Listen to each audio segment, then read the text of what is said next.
And what's up? Time for the show. Oh no, what's time going on with my internet? Hold on a second. Let's see what's happening here. It's so low today. Oops. Not coming in that strong. That's bothers. That's worrisome.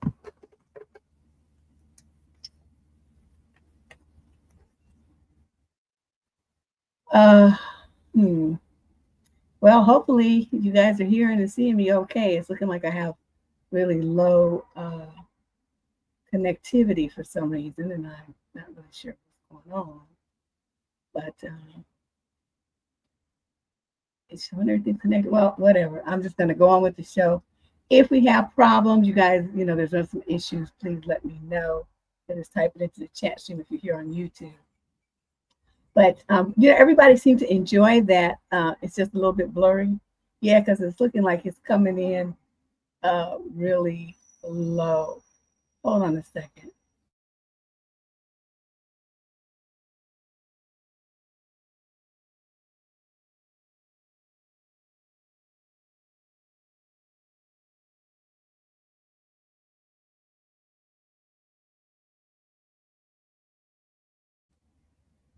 Okay.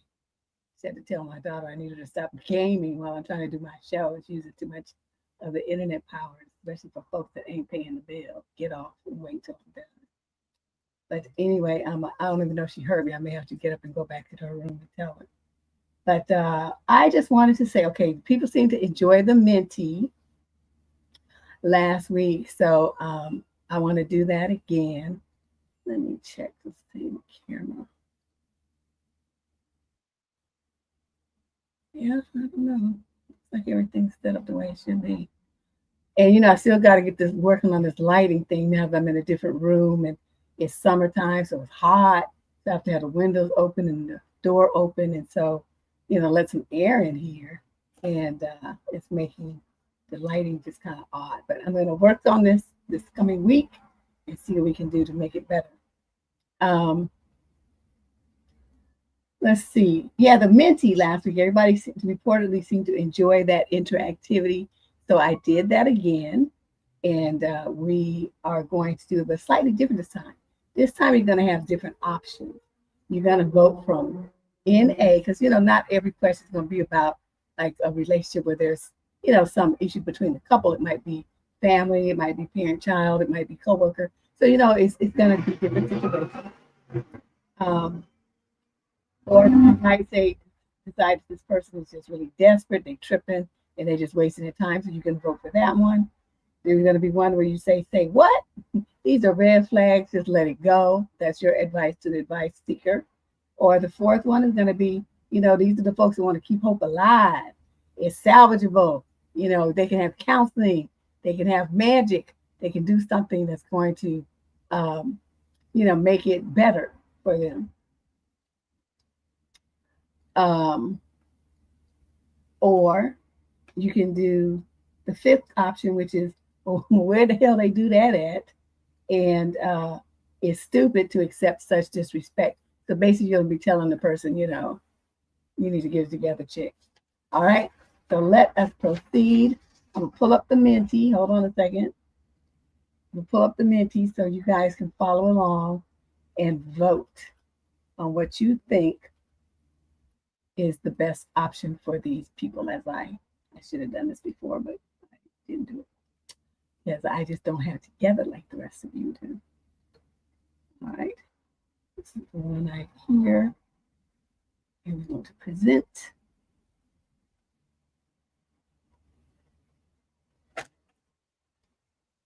And then we're going to go here.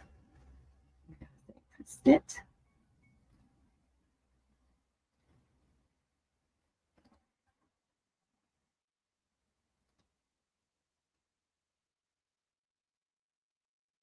All right.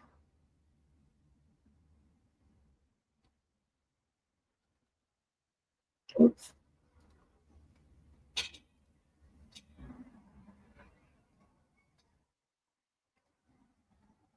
There we go.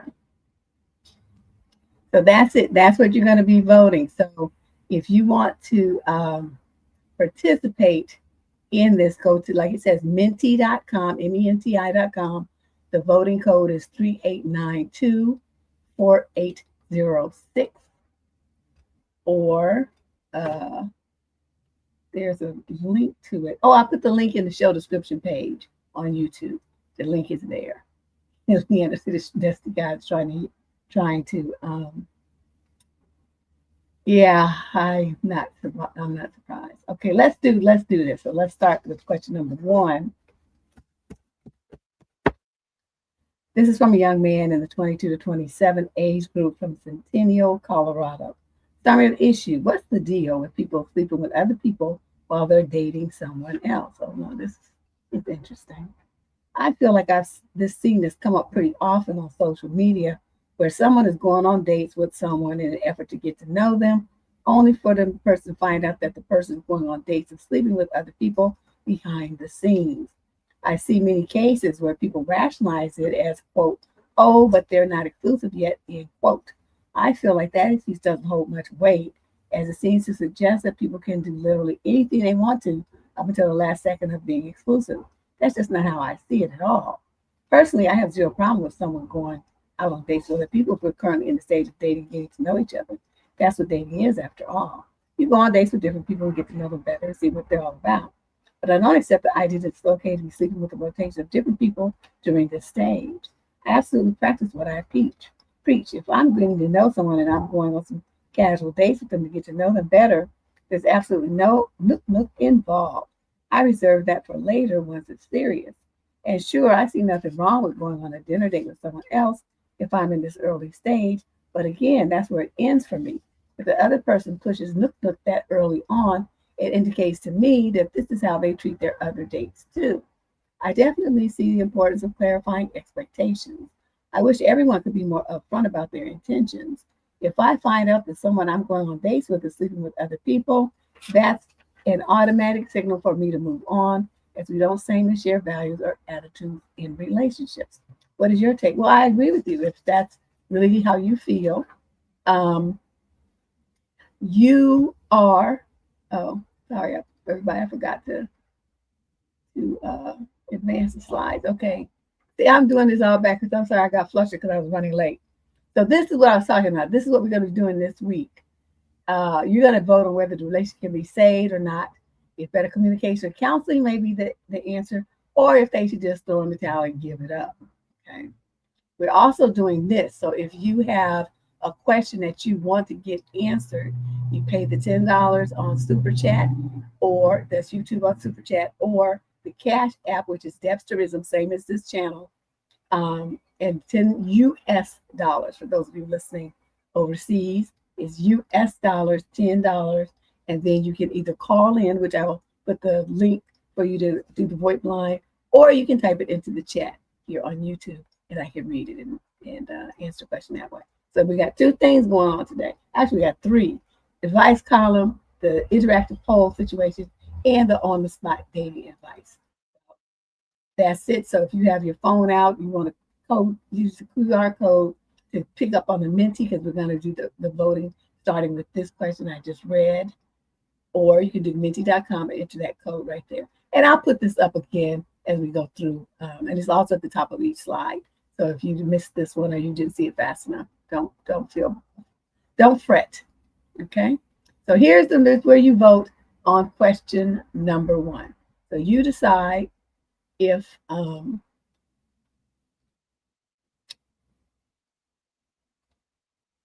am I doing? You decide what am I trying to say? What's your response is anyway? What's your response to question number 1? You just click one of those. You click under the picture that you think best represents the best answer to this young man's issue about dating people who are sleeping with and seeing other people while they're going out with him. And so, young man, I want you to check out their responses, and I'm also going to give you mine. My answer to a situation like this is yes, you are correct. You should ferret out if someone has the same values as you. But I'm going to tell you that I disagree with their value because of the fact that when you are single and you're, a mature adult, I'm not talking about a little elementary school kid or something, and you're out here in the dating world, you should assume that the person that you're talking to is at least going on dates with somebody else and most likely sleeping with somebody else too. You think that because you come along and you're quote trying to get to know them, that they should be fully at your disposal. And I totally disagree with that. You cannot call dibs on nobody's time, energy, body, or sexuality when you just met the person last week. Okay? I don't even understand where you get this idea from. Like I said, though, I agree with you that you should find somebody who's on that same page. But what I'm saying is I don't agree with that page because to me, that's why you date. That's all part and parcel of it as an adult. You got to understand nobody's sitting around twiddling their thumbs waiting for you to show up. Okay? They're going to be investigating other possibilities and doing other things with other people. You don't like that, then I don't know what to tell you. You must need to go to a convent or something to find you somebody to date. I don't really know what to say there. But that's my opinion. And since you wrote to me to ask me my opinion, that's my opinion. Okay? They're not exclusive yet is the answer.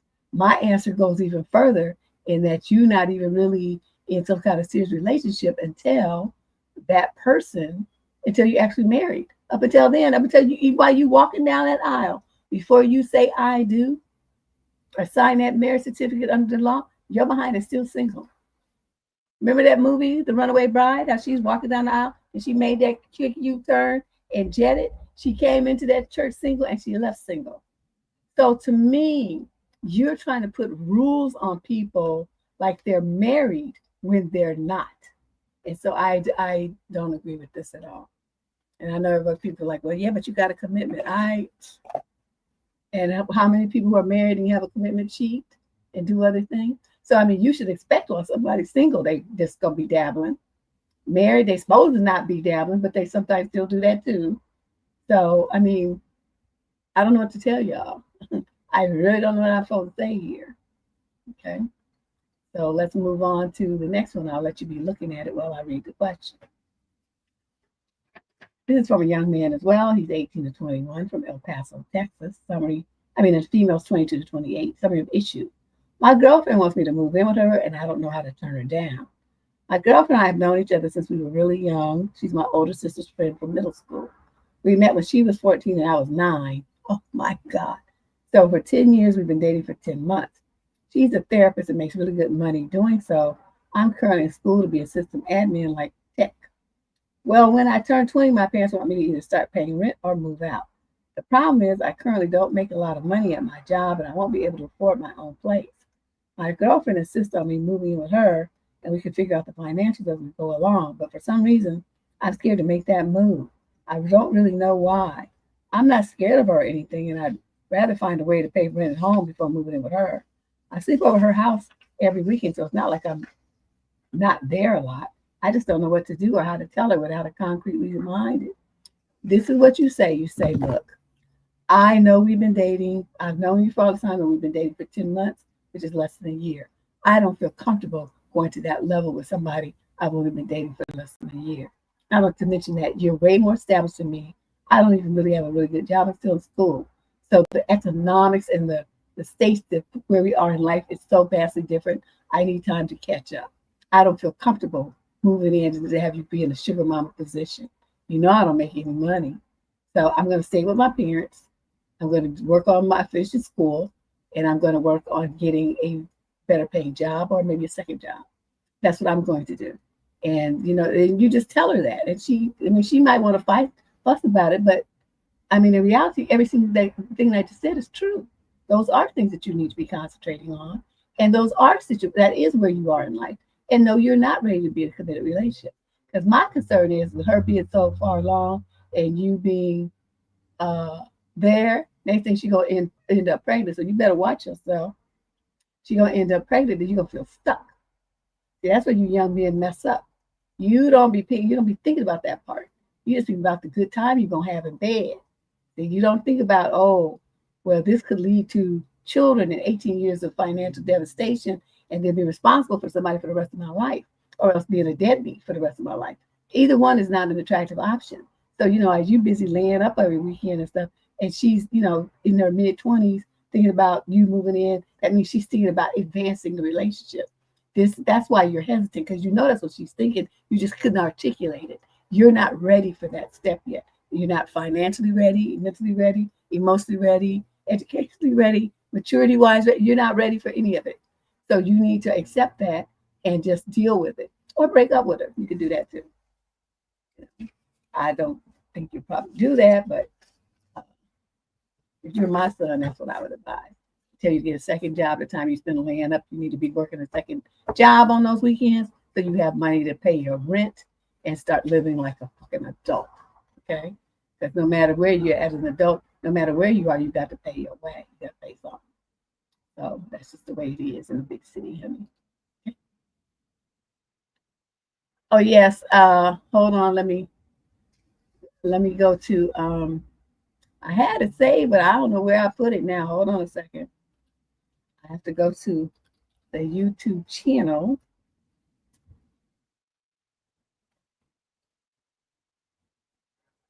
And copy it from there, because that's where I put it.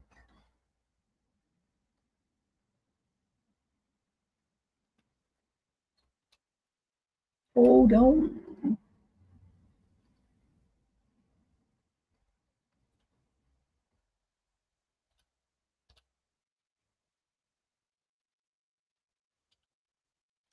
This is when people who don't know what they're doing should not be trying to do a show by themselves. I think that's it. Yeah, there we go. So that's the link to vote in the Minty. Okay. So that's question number 2. I'll give you guys another, I don't know, let's see, 30 seconds or so to vote. For those of you who just got the link, I just put it into the chat here on YouTube, and I guess it's streaming to Facebook too. So I'll do it again. And once you get in the Minty, just keep it open, because you're going to be doing this. There's 25 questions. Plus, I got some other questions, other stuff in there for you too. So we're going to be in the Minty a lot today. All right, everybody voted? All right. Let's go on to the next one. So I'm going to read the question and then you answer. It's a young lady, 22 to 27, from San Diego, California. She says, my roommate has a guest over who's making me uncomfortable and I don't know how to handle it. My roommate and I share a 2-bedroom, 1-bath apartment. About 3 weeks ago, she matched with a guy on the swiping app who lives about 2 hours away. She's been talking about him ever since. Earlier this week, she told me that he's going to come and stay with us for a few days, and I said I wasn't comfortable with that. She just met this clown, but she said our lease allows her to have guests, and I can't stop him. Anyway, he arrived this morning. He didn't mention that he's older. I'm not sure how old, but I think he's around 35 or 40. We both in our early 20s. So. And she said he's staying until Sunday. I'm very uncomfortable with him staying here for obvious reasons. There's no lock on my door, so he would have full access to me while I'm asleep. Well, get you one, because you see you have a stupid roommate. Okay, that's like pronto. Once she said that, you should have been on your way to Home Depot to get you a lock on your bedroom door. To be fair, he has been extremely polite. When he arrived, he told me, I don't want to get in your way, so let me know if I bother you at all. I wanted to say that your very presence bothers me, but I thought better of it. Also, when he ordered DoorDash for the two of them, he asked if I wanted anything. I said no. And he also asked me when I shower so he can make sure that the bathroom is free. He's just spending most of his time in her room. Any advice on how to handle this? I really don't want him here, but I don't know if there's anything I can do about it. I'm worried about my safety, but my roommate just won't listen. What it's going to be time for you to do is start looking for another roommate situation. This is the kind of thing that's critical that you guys have to be on the same page about rando men coming in, spending the night, and being around the two of you. Neither of you should be able to expose the other one to such risks like this. This is just ridiculous. I don't know what the hell she's thinking. She done met some clown on the internet and bringing them all up in the house over her roommate to like have free access to all your valuables, your bodies, your paperwork, everything. She's not thinking straight. So what you don't want is somebody like this in a situation where you're going to have to be vulnerable around her for the poor decisions that she makes. She's not thinking about her safety and definitely not thinking about yours. So you, when the dude leaves, you need to sit her down and tell her all of this. Find your words, okay? Because this is an adult conversation you have. Like, it's great that we're roommates and stuff, but this little incident here has shown me it's not really a guess. It's the type of person. You just found some random person on the street, on the internet. You know nothing about this man, nothing. And yet you bring him in a position where he has access to all of these things I just mentioned. And, we're sitting here like sitting ducks. You're not caring about your safety, nor are you concerned about mine or my property or my valuables, nothing. And so I'm going to be making the move to get the fuck up out of here. That's what I'm going to do. I'm going to be looking for another situation. And I'm going to tell the owner of the place what you did and why I need to get out of here because I'm afraid one day you're going to bring somebody up in here and then they'll find bodies instead of, us breathing, they'll find our bodies. Because you like to do stuff that's stupid and I'm not about that life. That's what you would hear from me, but you're probably going to use different words. Okay. Also, everybody voted. Okay. Looks like it's unanimous. Everybody like, where they do that at? Yeah, because I just have never heard of anything like that. I just don't even know what she's thinking. All right, so let's move on. Let's move on to question number 4. This young lady, 35 to 41 from Leeds in the UK. Third issue, managing when one of your children is just, in all honesty, a lot nicer than the other. I have 2 children, a girl's 4 and a boy who's 2. My daughter has some great qualities, but they often get lost beneath the sullenness and argumentative nature she seems to have. It kicked in when she was 3 and shows no sign of leaving anytime soon. She'll turn 5 in December. We're driving, I say, oh, that was a steep hill. And she'll say, no, it's not. I say, it's hot today. And she say, it isn't. And if you just sort of, oh, okay, then she keeps coming back into it. It isn't hot, mommy. It is. No, because you try to gaslight people. So you got a little narc on your hands already. That's the answer to everything. Tidy up. Why it's so messy? No, it's not. Following any sort of discipline with her is difficult. And I don't let some behavior slide, but ignore some. Praise is good. Sometimes I do shout. I'm not perfect. But I do try. I honestly do. Then I had her brother, and it was like, I get why people enjoy parenting. He's not a unicorn child. He has tantrum, and he has crying. I think she means whiny moments and normal child stuff, but I feel like he wants to please me. He enjoys spending time with me and seeks my love and my approval. So I have this horrible dynamic where I do have a favorite child. I know I'll get responses along the lines of, well, this happened to me and it ruined my life, which is fair enough, except I'm not choosing to feel like this. I hate that I do. I'd give anything to have a normal loving relationship with my daughter, but it's just not there at the moment. Well, it could be there, but this is the issue that you're running into. You want her to agree with you on everything. She don't have to agree with you on shit. Nobody else in this world does either. So you say, oh, it's hot now. It's hot today. And she said, no, it isn't. You say, well, I'm glad you don't think it's hot, but mommy does. Okay. Or the temperature, you point to the temperature and say, well, with the temperature being 82, everyone in the world thinks that this is a hot temperature. I'm glad that you're okay, and that you're nice and cool. So, you don't have to fight with her about it. You just, show facts that controvert her little 5-year-old decision. Because you got to remember, she's 4. She don't know shit. 4-year-olds don't know a goddamn thing. Okay? So you getting upset because she want to argue with you is just kind of wacky. Okay, you tripping lady. She's 4. What the hell does she know? Okay, so she says, well, tidy up. And she says, why? And she says, it's messy. And she'll say, no, it's not. I say, well, look, it's my house, and I decide what is messy or not. Get in there and pick up all those toys, and there's no ifs, ands, or buts about it. If you decide not to do it, then I'm taking this, and this, and you're going to be on the timeout. Because one thing I'm not going to tolerate is you arguing with me when I tell you to do your chores. Okay, you're be responsible. So, I mean, there's ways that you handle this. You're letting her have too much power. So it's getting good to her. You listen to her little controverting opinions like they're important, to the point where you want to get upset about them and write a whole advice letter and all this stuff over here. Lady, come on. She's 4. What are you doing? What are you doing? Oh, my daughter was just such a girl at 4. She just hated everything. I was like, woo, she couldn't turn 5 fast enough for me. So I could put her behind in kindergarten, as they used to say. So she would have some place to go, and some other people would bother besides me. It was unbelievable. You need to hear this? Or you let your 4-year-old run you? Girl, please.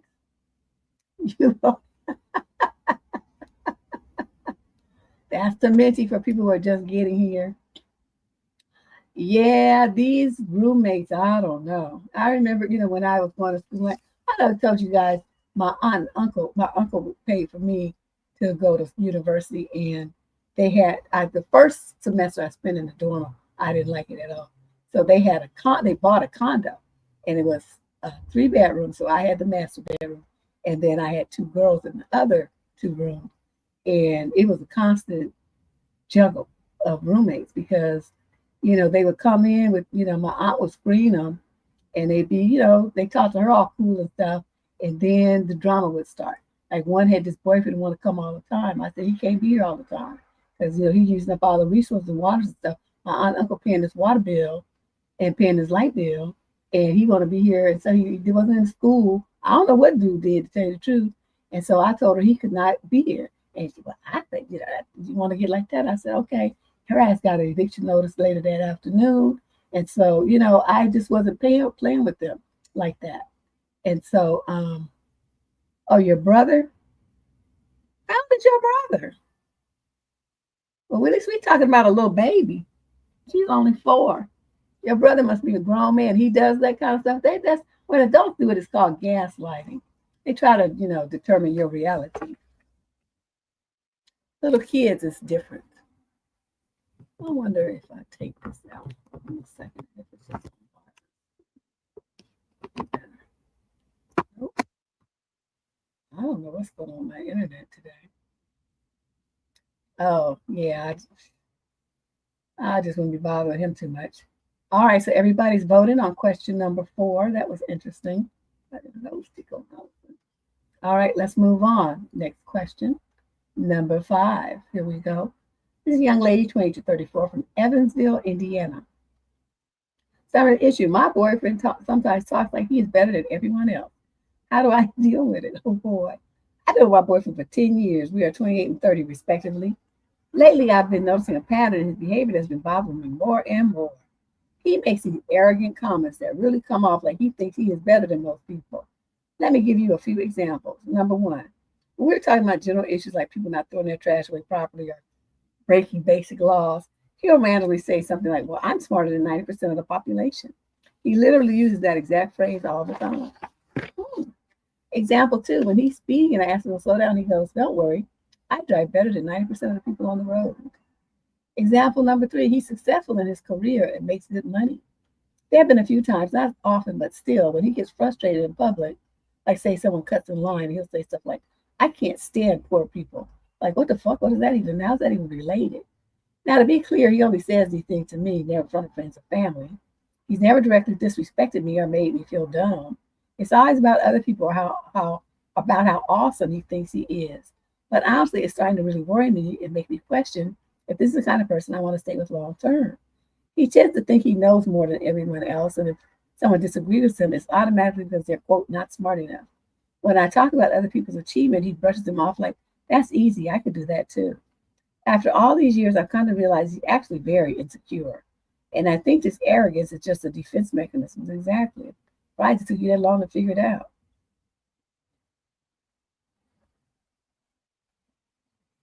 Oh, for example, last week we went on a trip with some friends. He's chronically late. So every single day we had to wait for him to finish getting ready. Naturally, our friends got a bit annoyed. No, you didn't have to wait. Y'all chose to do that. You should have just left him. I don't understand why you catered to him like that. After the trip, I told him they weren't happy about always waiting around.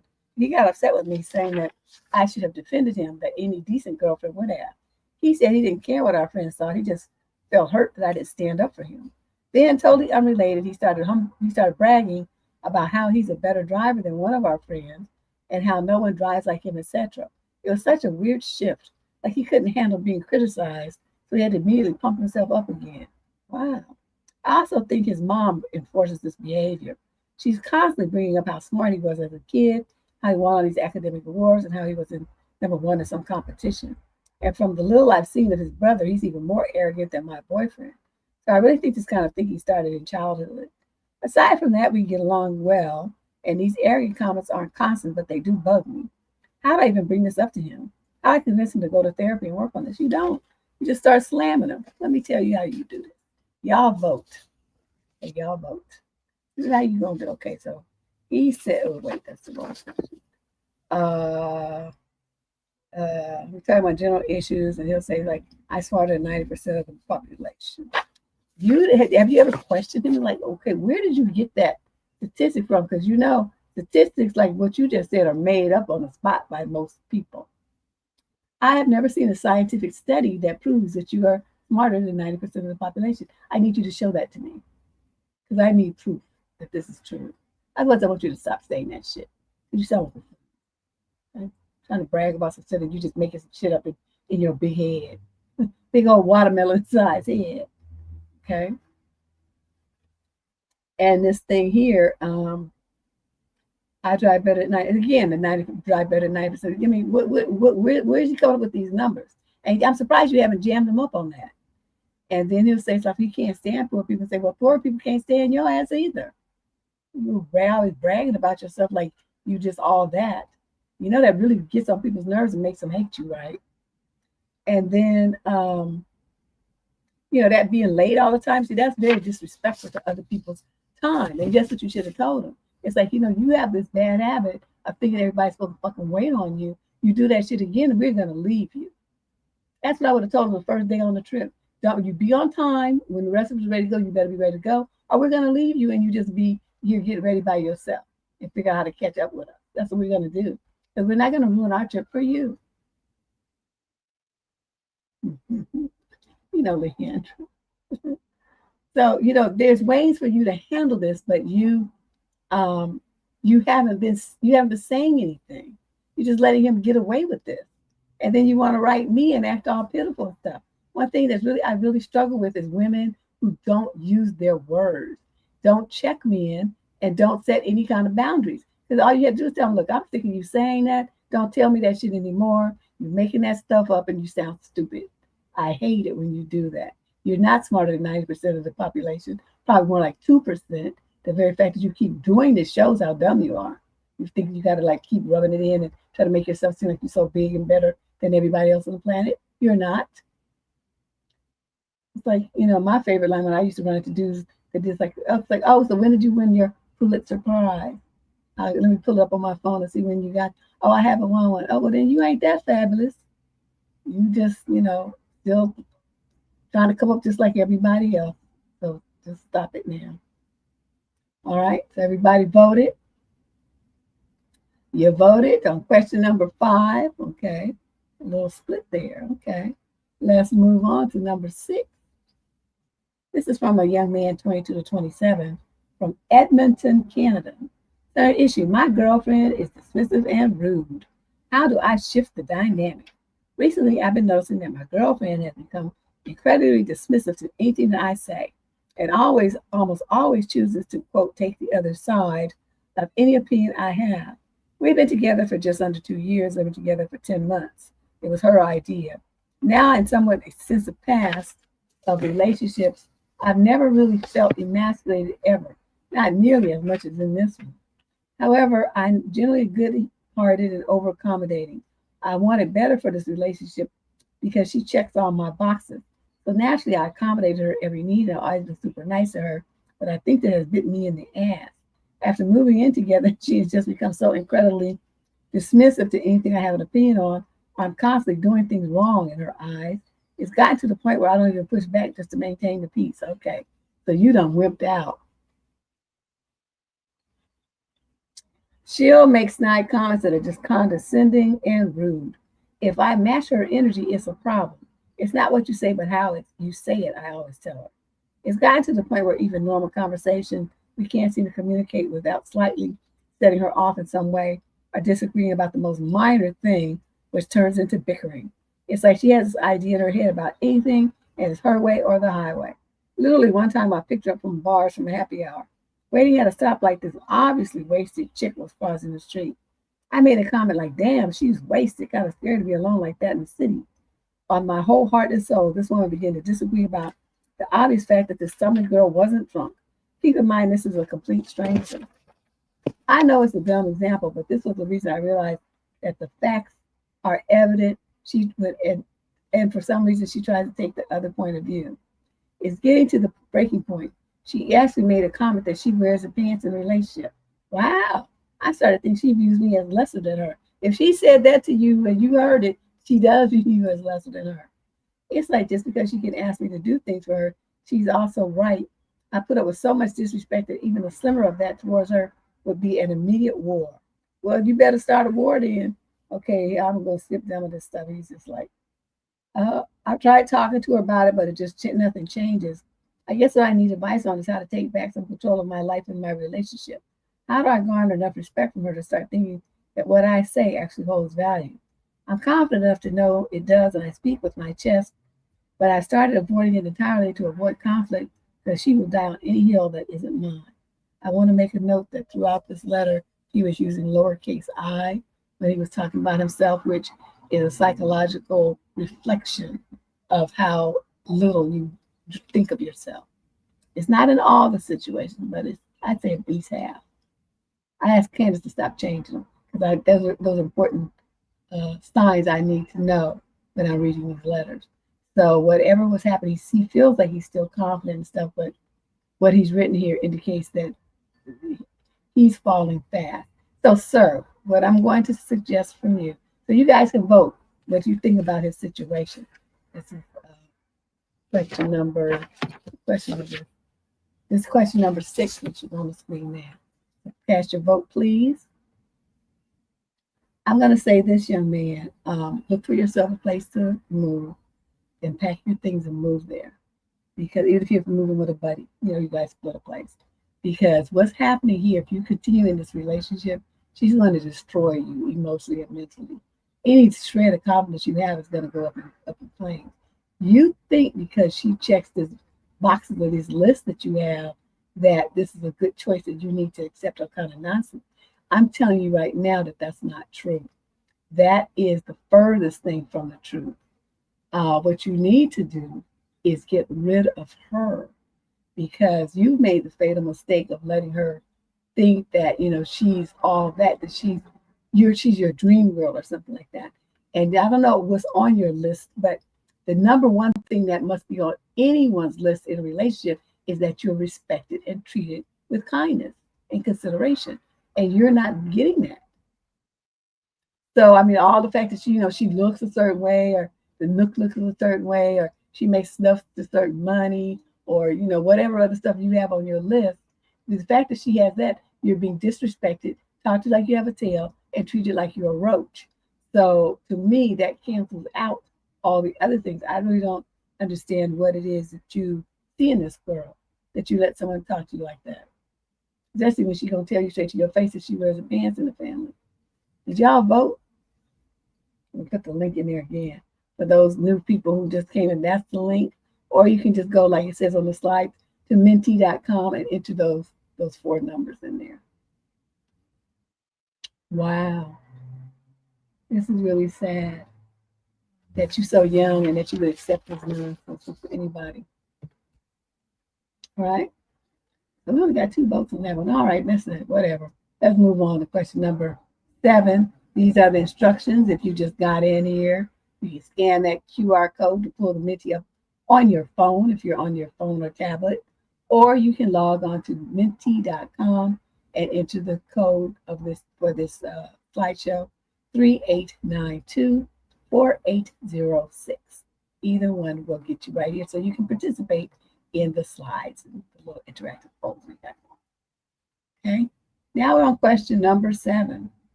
This one is from a young man, 22 to 27, from some place in Scotland called Livingston. Oh, I don't get too many letters from Scotland. Sorry, the issue. I feel drained in my relationship. How do I set healthy boundaries without losing her? Hi, Auntie. I'm a 24-year-old guy dating a 21-year-old woman, and we've been together for 2.5 years. In case you're wondering, I heard about your show from my sister. She watches you every week. I keep having conflict with my girlfriend about something that's important to me, and I need your help. Roughly once a week, I feel the need to spend the day without a phone call. It helps me recharge mentally and emotionally. I'm not avoiding her. I just feel overwhelmed by even 30-minute calls when I'm drained. I prefer spontaneous, genuine conversations, not one that feels forced just to check a box. She doesn't seem to understand this. She says there are 24 hours in a day. I'm only asking for 30 minutes and gets upset when I ask for a break. When I do take that day, she gets angry and says things like, will you compensate me later, as if I owe her something. When I first told her I needed a break day, she was shocked. She expected me to ask for a break once every 3 or 6 months, not every week. She often compared me to her friends' boyfriends who talk to their girlfriends for 1 or 2 hours a day. This just makes me feel worse. For context, I have bipolar disorder, but I honestly don't think this is just about that. I think it's a reasonable boundary, and I want to protect my mental health while still being a loving boyfriend. How can I communicate this boundary more effectively without damaging the relationship? What advice do you have for navigating this kind of conflict in a healthy, respectful way? I don't do healthy and respectful when I've told you politely several times what I need, and you gonna argue with me about it or try to tell me how it don't work and it don't work for you. It ain't about you though. This is what I need from me, and you gonna work with it, or we don't have to have this relationship. That's how I do things. So once I said that I wanted it, and she gonna say, well, my friends' boyfriends, this and that. Well, maybe you need to go over there and date one of those motherfuckers then, because they want to sit there wasting time talking to you for 2 hours on the phone every day. I don't have that kind of time, nor do I have that kind of interest. Plus, it's like your ass ain't that fascinating that I have 2 hours something to talk to you about for 2 hours every damn day. If your friends are that fascinating, good for them. But you don't meet that standard, and so I'm not going to do that. And I will talk to you 4 or 5 days a week, and then I'll see you once or twice a week, and that's going to have to be good enough. If that's not good enough, then you maybe need to rethink being in this relationship, because that means I can't meet your needs and meet mine at the same time. That's how you're supposed to talk to her. But you want to coddle her and you're talking about, will you compensate me later? You're supposed to say, hell fucking no, I'm not going to compensate you later. What the fuck? You think act like I owe you something because I want to take some time for myself? Bitch, please. And hang up the phone and then block her. So that's, to me, when you tell somebody what you need and then they start trying to argue with you about why, you don't argue with them. Like you want to take the day off with no cause, just block her ass on your phone for the whole day. And then the next morning you unblock her and then talk to her. And then she's going to be like, well, I could have reached you. It's like, yeah, guys, I told you I needed a day with no cause. So I blocked you because you couldn't bother me. And then she's going to start crying and being all offended and stuff. But I asked you nicely and then you didn't want to respond. And so I did what I had to do for myself. Now, it's going to be like that every week until you learn to, when I say no, or when I say I need something, tell you to sit your behind down and just go along with the program. But like I always say, if that ain't good enough, then you just go date somebody else that want to run their phone, talk to you on the phone for 30 minutes, 2 hours every day. Because that ain't going to happen with me, ever. So I'm like, why can't you just talk to her like that? Because if you already tried the nice approach, right, did that work? Did they get you what you needed? The answer is no. Right? You didn't get what you needed. Nobody voted. Oh, Shay is here. Yay. Girl, I'm over here struggling.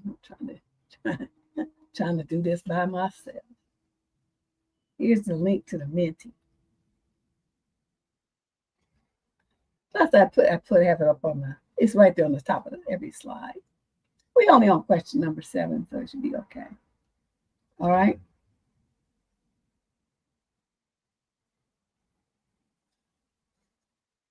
Yeah, the blockity block. I don't know why more people don't use it. It's so lovely. It's such a wonderful thing. Y'all voting on question number 7. That's the one I just read about the guy who needs time for himself and his girlfriend has a problem with it and won't give it to him. Can this relationship be saved? I'm thinking if he don't find his cojones and rise up on her, the answer to that is a big old fat resounding no. But let's see. I'll give you all another couple of seconds. No, I won't. We're going to move on to question number 8. Because y'all was slow responding. Everybody was slow. Okay, now people are starting to answer. We're also taking advice questions too today. I used to do that the third Thursday every month. That fell off. I've been too busy. But I'm offering to do it today. So if anyone has a question that they want to get an answer to today, right now, real time, it's $10 US. Pay it by Cashapp or YouTube Super Chat. Where's my phone? I usually keep my phone here. Oh, here it is. So that I can, log into Cashapp and see what everybody's doing. Okay, so let's move on. Let's do question number 8 right quick. I shall read and you shall respond. Yeah, it's only supposed to. I have to change it. You only get one question at a time. Okay, question number 8. This is a young lady, 28 to 34, from Charlotte, North Carolina. The female, the question is 57 to 65. Must be her mother. Sorry, issue. My mom read my diary when I was a teenager, and she still brings up what I wrote to this day, and I'm now in my 30s. When I was a teen, my mother, now late 50s, read my diary. I was having a rough time as a teen. I was depressed, and apparently she read my diary to check in on my well-being. As a child, I never kept a regular diary. I'd write in it no more than maybe 10 times a year, and mostly only when I was upset. It was my New Year's resolution to keep a diary. Deb, I just wrote normal, angry teenager things like I hate my mom so much, she won't let me do X, Y, Z. Or my dad is such a jerk, blah, blah, blah. My mother was really hurt by the I hate my mom entries and still brings it up to this day, even though I am now an adult, have a career, and with a long-term partner. She has never apologized for reading my diary, which, while hurtful, is not even a big concern for me at this point. Multiple times throughout the years, I have told her that diaries are for processing emotions and don't represent the actual feelings that we hold, just things that need to be expressed and processed. I've also told her that it's important to have private places to process thoughts so you can be more fair and rational after you get them out. I'm honestly not sure how this could ever get resolved. Almost every time I visit, this topic comes up and makes the visit extremely uncomfortable for everyone, including my partner. Advice, please. You got to be hard with her. Say, okay, the next time you're ready to go, say, I'm going to come and visit you. The very next time that you mention that diary, we're going to pack ourselves up and we're going to leave, and I won't talk to you for 2 or 3 months. Then I come back, or you do it again, then I'm going to go away and I won't talk to you for 6 months, because you need to learn to let shit go. One thing I don't want to do is spend the rest of my life hearing about some stuff that happened 20 years ago. I don't want to do that. And you want to focus on it. I'm not telling you you can't do it, but I'm not going to be around to listen to it. That's what I'm telling you. Okay? You're going to be blocked, and then I won't come until you figure out how you're going to live your life. You're going to live in the present, or you're going to live in the past. You pick one. But if you're going to live in the past, you're going to be there by yourself, because I'm not going to be bothered with you. And that's what you tell me, because then when you're an adult, being bothered with your parents is strictly optional. When you're a dependent child, of course you're going to be there. Not like you have a whole bunch of choice. But once you're an adult, visiting your parents, spending time with them, spending money on, taking places, going places with them, stuff, all that's a choice. It's an option. You don't owe that to them, and they don't owe anything to you either. So you need to remind her of that. That, this is, you get on my nerves with this shit, and I don't feel like hearing about it. So that's what, if it was my mother, that's what I tell her. The first violation, you're going to get, I don't know, you could just say 2 months. I'll block you, and I'm not going to visit you for 2 months. You're going to be on a timeout. Then I'll check back in with you. We'll come visit with you. Then if you do it again, then it's going to double to 4 to 6 months. And, keep doing it like that until she has like a whole year without you, and then she'll finally get a clue and stop. But as long as she can still get the benefits of seeing you and bugging the hell out of you and, bringing this shit up to try to guilt trip and manipulate you about it, or you could be real hardcore and say, yeah, I did say that when I was 15 or whatever, but, I still think it even now because you get on my goddamn nerves. with this shit here, bringing this up. So, you trying to make me hate you even now. I'm 30 now. That was 15, 20 years ago. And you still bringing that shit up. So it just depends on how you handle your mother. But I never cursed her out, never, mistreated her. But I just had very firm boundaries for her. And when she got out of pocket, I put her on a couple of years' time out. And then by the time she saw me, she was so happy she didn't know what to do. But I was not dealing with her. We wasn't having that. But I would never want to disrespect her. So I decided the best thing to do was for me to remove myself from a situation where that could be a possibility, and then I would hate myself for the rest of my life. I'm never going to disrespect my mother, never going to do that. So I just do stout, put her in the corner. She had a timeout for several years. It took me to get over that. So, yeah. I mean, your friend over here can hold good. I can tell you that. Don't piss me off. Don't do that. That would be a mistake. All right, now let me move on. Where did I leave off? Okay, so that was question number 8. Okay, that was a mom one. So let's move on to number 9. Get ready to vote for question number 9. This is a female in the 22 to 28 age range from Mesa, Arizona. The male is 28 to 34. Well, I should say 22 to 27 and 28 to 34. Okay. Third issue, can our relationship be saved? 7-year relationship here, and I feel like I'm in this relationship alone emotionally. This has all started about 2 years ago when things in our life started to get hard. It got noticeably bad a few months ago, and then these last 2 weeks have been a nightmare. He never says I love you unless I bring it up, and even then it feels forced. He says he'll try, but nothing ever changes. He says things that hurt me. When I try to talk about it, he tells me I'm overreacting or being too sensitive. It makes me feel like I'm crazy for even caring. I bring up issues because I actually want to work and grow, but he shuts down everything with things like, we just have different opinions, or you need therapy. And sure, I probably do, but he uses it like an excuse to avoid the real issue. He reflects a little, but never deeply. He doesn't want to go there. I'm the one holding all the emotional weight. He never opens up about his own problems, which makes me feel like I'm the only one who ever has an issue. When I cry or open up, he just stares at me or says, I don't know. I try to get us to talk things out, but he doesn't want to. To me, our conflicts never feel resolved. To him, it's like once the conversation stops, it's over and done. Now he's getting frustrated with me for needing to talk about things, and it feels like we're stuck in the same cycle over and over again. There's a language difference too. English is my first language, and in his second. I try really hard to explain things clearly, but sometimes I wonder if that plays a role in all this. I also know I like to be right, and that's part of why I want to talk. I need to understand. I want to know if I'm wrong so I can move forward and not feel like this again. But if we never actually talk, how is that even possible? And on top of it all, he wants more nook. But how can I want that too when I feel so emotionally disconnected and neglected? Nook isn't just physical for me. When I feel distant and hurt, I don't want to be intimate. It's all tied together, but he doesn't seem to see that. And most men don't. I love him. He's not a bad person, but I'm tired. I feel starved emotionally. Is this just who he is? Can emotional intelligence actually be learned? I don't know how much more I can take.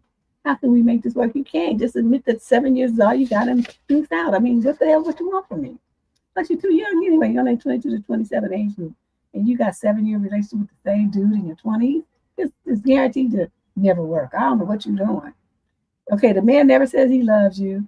And then he doesn't feel forced. He says things that hurt you. He tells you overreacting and being too sensitive. He shuts everything down. You're not getting the fact that he don't want to be bothered with you. Okay? You and all your damn emotions.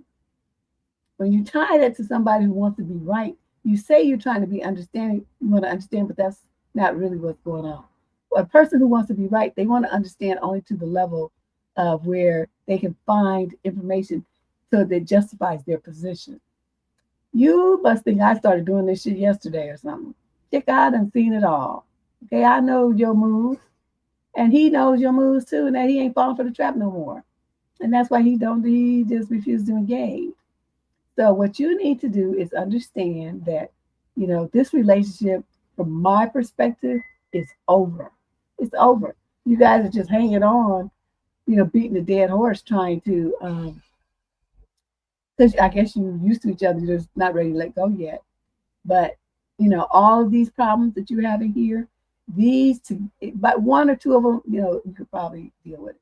But all of this together spells doom.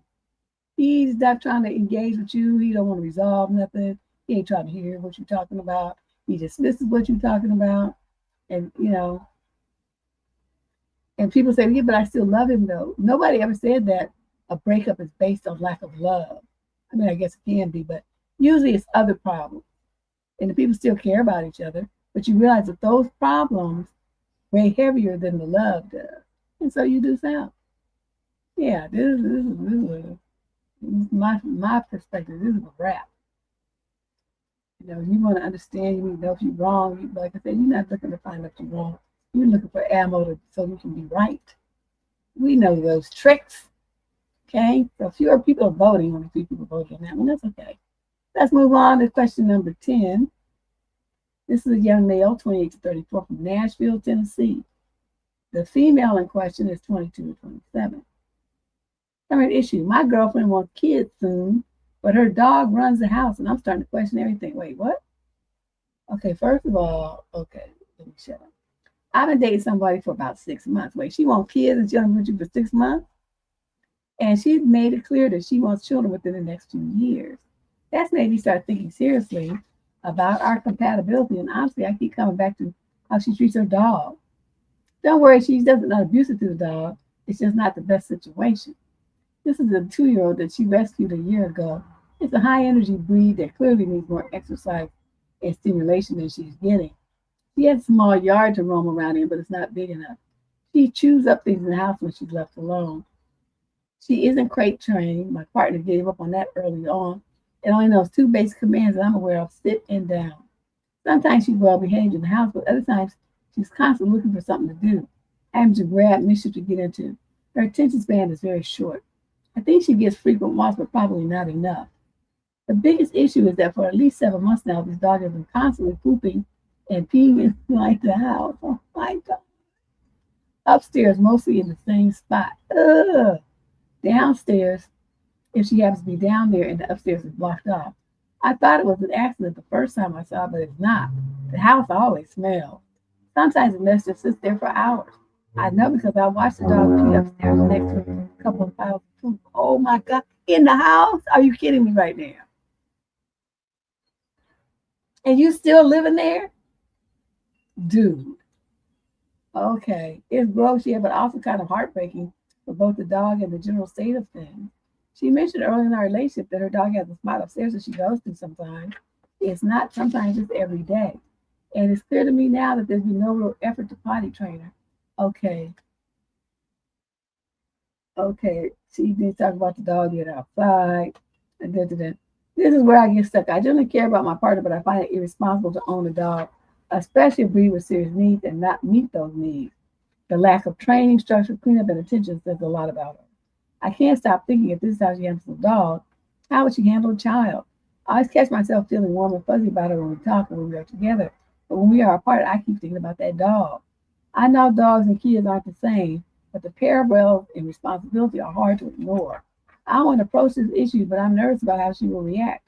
I know I could not share a home in this condition if we were to move in together. I'm starting to wonder if this situation is already too far gone and possibly indicative of deeper issues like how she might handle children in the future. Don't get me wrong, I actually like the dog, but this just doesn't feel good. I think she's a good person. I don't want to upset or offend her. How to broach this issue respectfully? I don't know the answer to that question. Do y'all have an idea? Respectfully. Notice that modifier is up in there. I can tell you how to broach the subject, but the respectful part, I'm drawing a blank. Because I'd be like, you nasty bitch. You got dog shit all over your house. The dog pisses everywhere. You don't take care of the animal, and it's gross and disgusting. And you think you're going to have a baby up in here crawling around so it gets in and eats the dog shit and crawls around in the dog shit stains and stuff like that? No, bitch, that's not going to happen. I'm not having shit with your ass. You can forget it. As a matter of fact, I'm moving out of this pigsty. It stinks. It's embarrassing. I can't bring no friends or family over here. Goddamn thing looks like a pig pen. And you okay with it. Now, see, that's why I say I don't know how to do respectfully. Because I would be like, oh, you nasty hoe. I can't do it. That's just ridiculous. And then for it to sit there like I mean, obviously the dog done pooped 2 or 3 times. That means it's been there for hours, soaking into the flooring or the carpet. See, and then, but then, you writing all this, and it's her house is, all this old stuff here. But what I'm confused about is why you would stay in an environment like that. Her coochie must be on like fire for you to stay to want to be in a house like that. Sleep there, eat there, and breathe that air. I just don't understand. That's right, y'all. I mean, that coochie must be sending him to the moon, back around Jupiter, and everywhere else, so he don't want to leave it. That could be the only thing I could think of that would make somebody tolerate this nonsense. I don't even know what to say to you, sir. This is gross.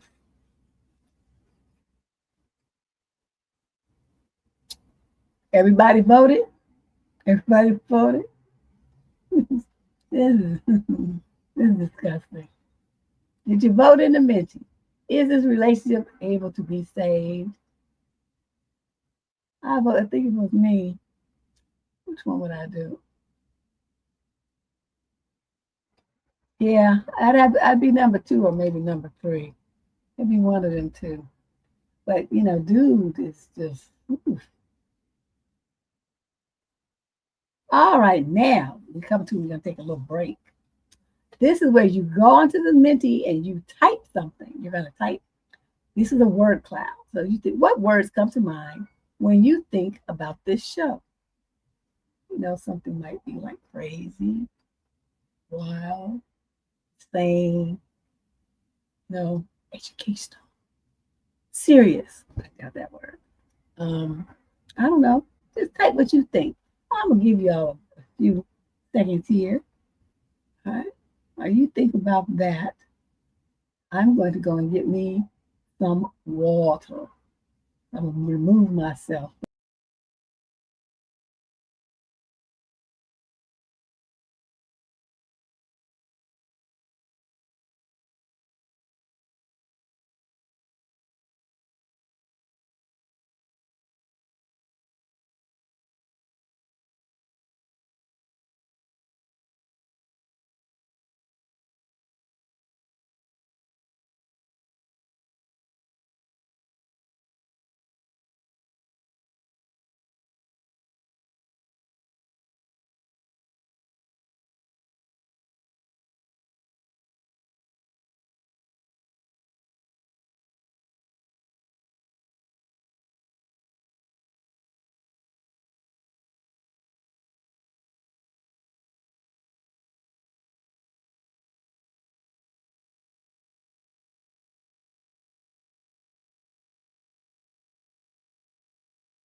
Okay, I'm back. Oh, I see all those lovely words there. Thank you, everybody, for sharing your thoughts. I've always wondered, what do people think about this show? Sometimes I hear stuff, but it's nice to have written evidence of it. Thank you. All right, let's move on. We got to move on to question number 11 of the advice column. We have 25 questions today. I got another couple of slides like that for you to give it a vote on them in a bit. Share your thoughts, rather. Question number 11. This is a young lady in the 22 to 27 age group from Toronto, Canada. Sorry, of issue. I struggle with healthy pacing in new relationships. What's too overwhelming / overbearing versus a healthy level of interest? In my past relationship, things went from 0 to 100 in just a few dates. For example, my last boyfriend, we were exclusive by the second date and talking about marriage almost immediately. Met friends and family by the third date. We love bombed the hell out of each other, and when it fizzled hard, especially when we met obstacles in our relationship? Well, of course it did, because you didn't know who you was dealing with. I don't want to make the same mistake again. I started dating and I had a few good dates. I didn't have the same butterfly adrenaline rush like my last boyfriend, but I'm letting it organically develop. What is hard for me to grasp is how much I should reach out. My old school belief is that the man should make the effort to show interest and reach out, but does it mean if he does it once a week? Does it mean he's not interested or that he's trying not to be overbearing?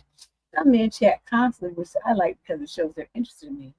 But the moment it stops or slows down, then my guard goes up and I immediately think that there's some other woman or he's not interested. Auntie, what's the best pace?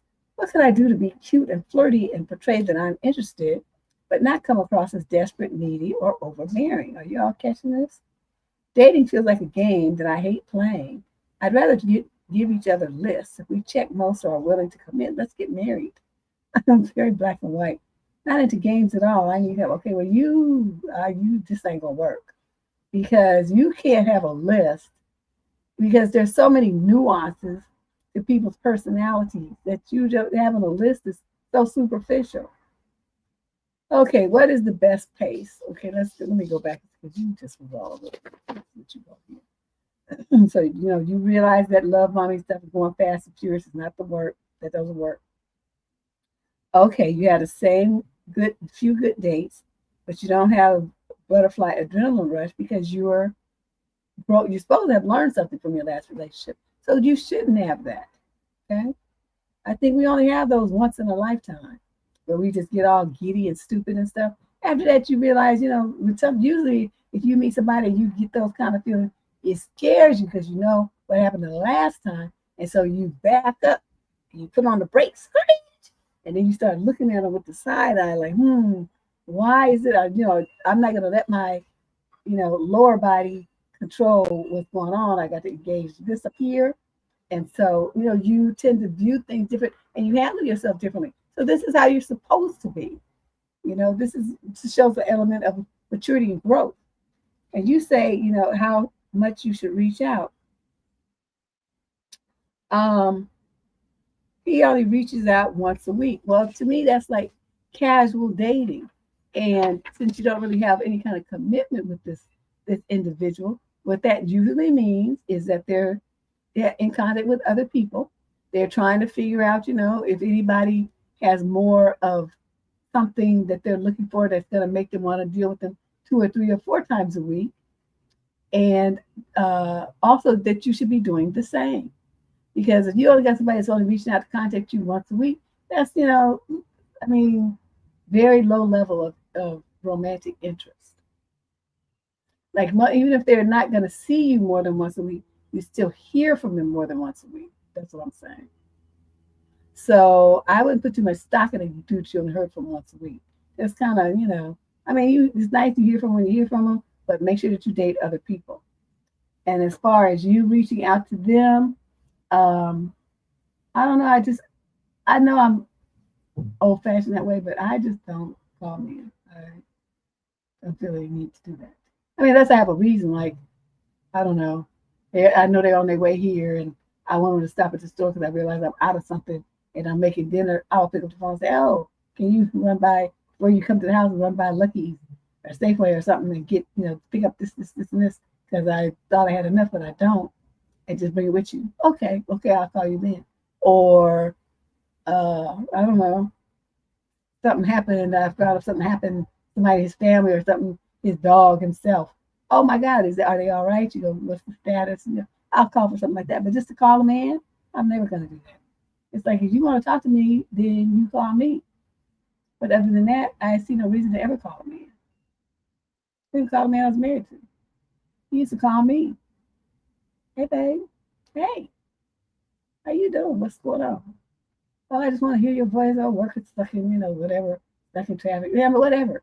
He would call me. And you know why that's better? Because when men are distracted, they can't really pay attention to you. Their attention is too divided. Like they're watching the game and try to talk to you. They play video games and try to talk to you. They got friends over that they're trying to interact with, and you call them and they don't want to just tell you, I'll call you back later. I'm not going to talk to you right now. So they try to talk to you, but you don't really have their full attention. That taught me, I did that one time, and I learned my lesson. Don't call men. When they're ready, when they're in space where they want to give you their full attention, then they will call you. And you'll have their full attention, even if it's only for 10 minutes. You'll have their full attention for that 10 minutes because they have set everything, has cleared their calendar, cleared their life to devote this time to you, and you're on their mind. And so to me, you'll never, ever hear me say that a woman should ever call me at night. See, even if you're married, you don't need to call them. What's for? You're going to see the motherfucker when you get home. You call him for. So anyway, everybody has voted. Good, good. Let me switch the slide. Now we move on to question number 12. This is a male, 20 to 34, from Kansas City, Missouri. Summer issue. My girlfriend keeps getting upset with me for working so much. I wanted some ideas to see if I was in the wrong. My girlfriend and I have been together for almost 2 years, and since then, my line of work has really ramped up, which has included traveling and long hours in the office.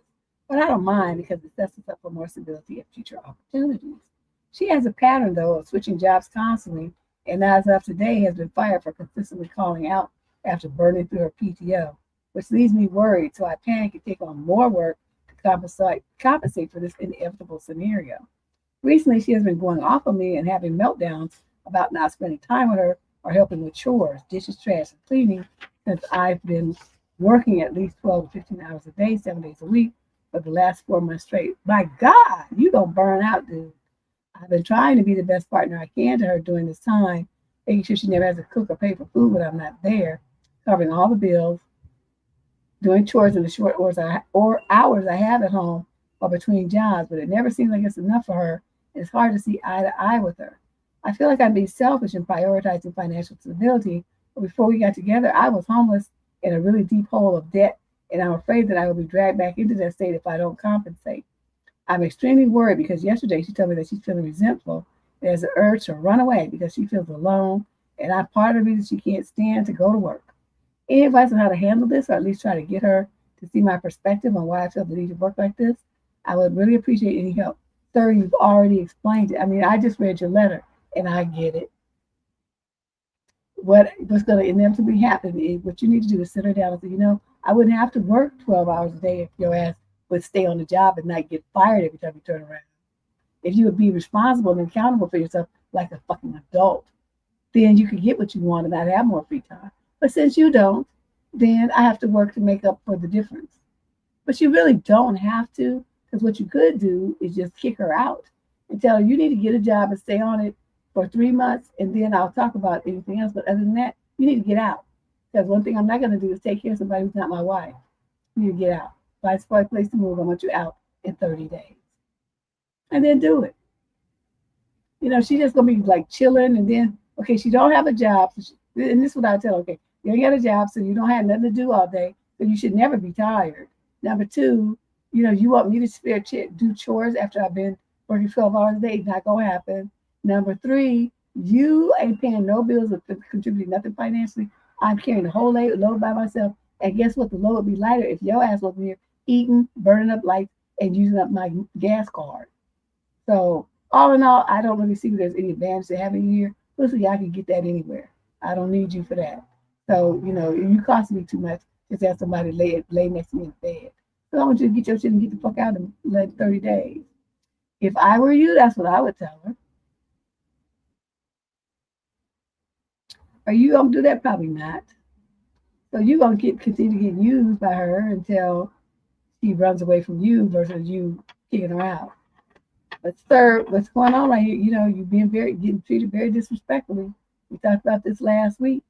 That's the issue with most of the people that write this column. They expect such ridiculous levels of disrespect in their relationship, and I just don't get it. What is it that you think you're getting out of this when the person talks to you like that? They don't honor him. They don't even respect the level of care that you're providing for her. All these hours you're working and stuff, I don't understand. All right? Everybody voted. Y'all need to vote quick. We can't stay on these questions for hours and hours. You got to vote quick. I think next time I'm going to set the timer. Next show. Set a timer so you have like 30 seconds. And this is going to show you a little timer will show on the screen so you better get to clicking. Get to clicking, chick. Yeah, she's something wrong with her. All right, let's move on to question number 13. This is a young lady, 28 to 34, from Seattle, Washington. The male's 28 to 34 as well. Some have issue. My boyfriend has no friends now and no hobbies. This has bothered me a lot lately. In his free time, he would either clean the house or go out with me and just watch random videos online, or he might go to the gym. I had to force him to be a member as he gained some weight and got sleep apnea. He is not antisocial. He has a job that demands constant communication with customers, and he's very good at it. All the customers say how friendly he is. He has also some acquaintances, and yet he has no real friends. He had friends in the past, but they betrayed him, so I think he has trust issues now. After that, he reached out to some old friends, but they didn't reciprocate. Recently, I'm kind of forcing him to find new friends, but every time I bring this topic up, he gets really defensive. He says it's his problem and I shouldn't bother with him with this. I can do whatever I want alone or with friends if it's too much for me. I know I should accept a person how they are, but I'm not sure if he's really happy with this situation or not having a circle anymore that he used to have before. How can I motivate him? Should I motivate him at all? Am I just thinking too much? You too much in this grown-ass man's mix. That's what I think about you. You need to find you some business and worry about your own friends. You know, one thing you don't do with a man is try to run his life. What are you doing? If he wants friends, he can find his own friends. You ain't his mother. I want to go play with little Johnny. You need to make friends so you have some place to invite to your birthday party, little Johnny.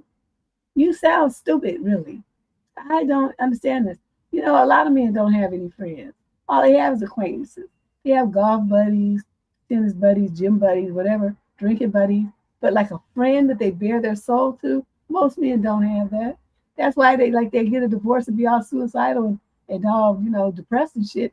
And all the guys that know them are shocked. Well, he never said anything about it. He never gave any sign because guys don't do that. You're looking for him to have the kind of friendship like you have with women. Most men don't have that. If they do, it tends to be either a male relative like their brother or somebody close like that, or some other guy that they grew up with. You know, they've known them since they were like in diapers or something. With them, they'll too. So, you know, your guy doesn't have those situations though. And you pressure him to develop some fake friendship. Stop it before he leaves you. Leave him alone. Okay, just leave him alone. Dude is fine as he is. That's when he gets defensive because he feels like you're attacking and criticizing him. You need to leave him alone. Stop this. Okay, just leave him alone. You try to improve his life, you fucking improve your own. Worry about yourself. Yeah, look at Teresa with them late votes. They've been putting the link in there. Here it is again, I think. I got it right there. That's to vote. Plus, it's right on the screen if you do it. We also doing live stream advice questions. If somebody has an advice question that you want to get answered today, you know, our $10 advice question is that day. It's $10. It's $10. Okay, I skipped something. All right, here we go. This is question number 14. Let me change the thing here. Oh, the instruction sheet. Yes, if you just came in and you want to participate in the voting, we're going to start doing this probably for most shows, maybe not all of them. But, you know, like have you guys participate. Last week we voted on respect. This week it's, you know, more general, what your interpretation is. But here we go. So question number 14. Young man, 22 to 27 from Hayward, California. Yeah, this isn't my question, but one I was discussing with my buddies last week. I want to know what advice would you give this lady?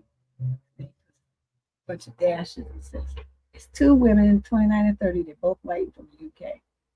So the question is, my girlfriend didn't tell me that she was transgender, and I'm struggling with how to react. Oh, boy.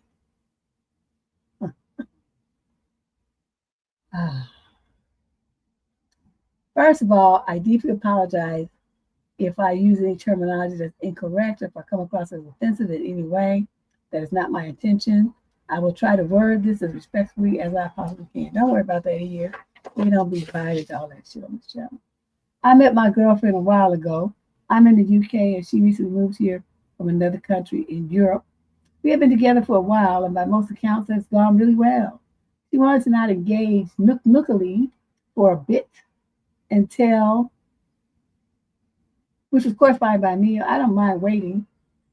When we did have Nook Nook, she said she was conscious of her body and asked if we could have all the lights off. Well, that's fine. A few days later, she sat me down and let me know that she's transgender and had full conversion surgery 9-ish years ago. I was genuinely shocked.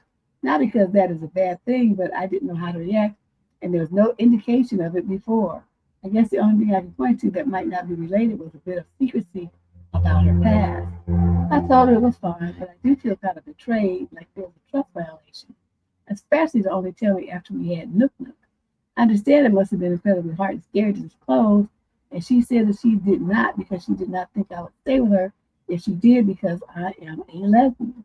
Right, so she manipulated you into a relationship that she knows you would not have had she told you the truth.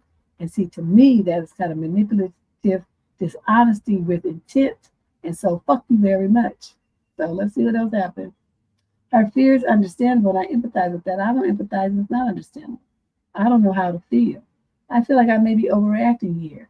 She also reassured me that this isn't a big deal. Well, then if it's not a big fucking deal, why'd you hide it then? See, you're not making the right comebacks here, madam. Before this happened, I have always, despite not being very knowledgeable on this topic, been pro-trans, and my reaction is making me think I might be internally transphobic. You're not transphobic. You just want somebody with real pussy. I mean, my God, why is this an issue? Like I was an ally until it directly impacted my life and relationship. Is my reaction transphobic? Nope. I don't care about her any less, but why do I keep thinking that this is a trust violation? Because it is. Deep down, I know this should not matter. Why do you think that? She's the same person she was before she told me. No, she's not. I was, before she was lying, hiding so and so, and now she's been exposed so and so. So it's not the same person. I was thinking I might see it this way because I have a lot of trauma in my past, especially regarding Nook Nook. And it's a very important thing to me. And I also think this is just an excuse. I don't want to keep trying to hear her, lying to her that everything is fine. So do you think I should explain how I'm feeling?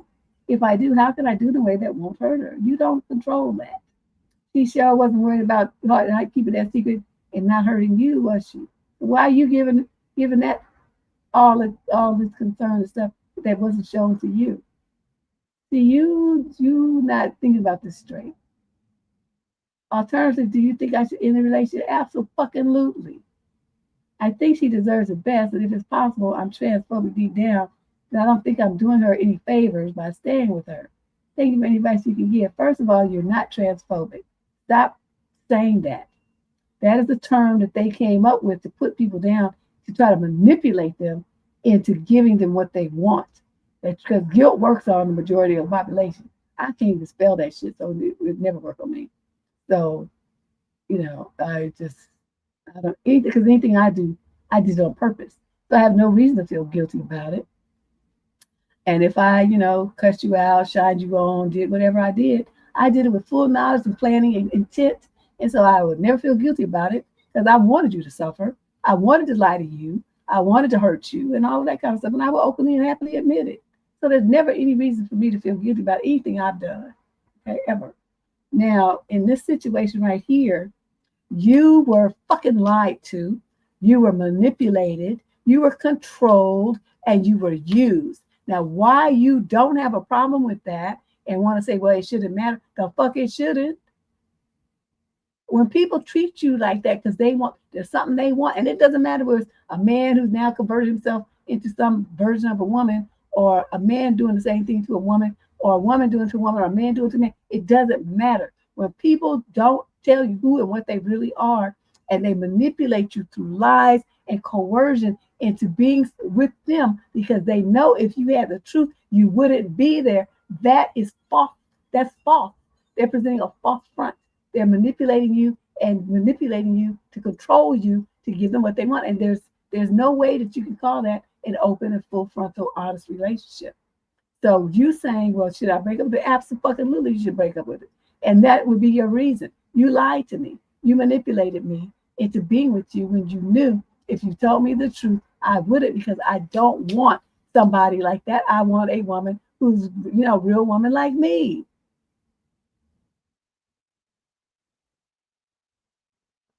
And people be getting mad because I have this opinion. Guess what? Ask me if I give a fuck. I don't care.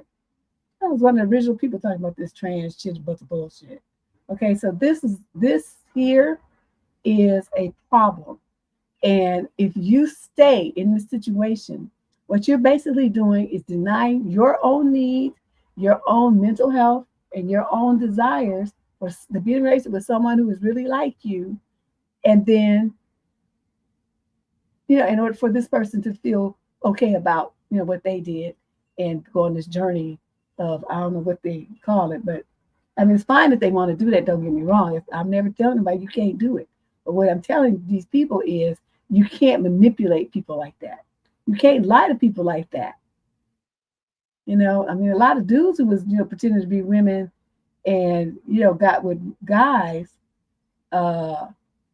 ended up not making it because the dudes were so enraged that they got lied to. And, men tend to be more violent. Women take it on as depression and, blame themselves. Dudes will just strike out. And then, you in the coffin and they're behind bars, but, you can't treat people like that. So, I mean, that would be my advice to the trans community. Don't play people like that. If you're going to be trying to dib a dab and be on the other side, then you need to be upfront and tell people, this is what happened. This is what I present. This is who I am.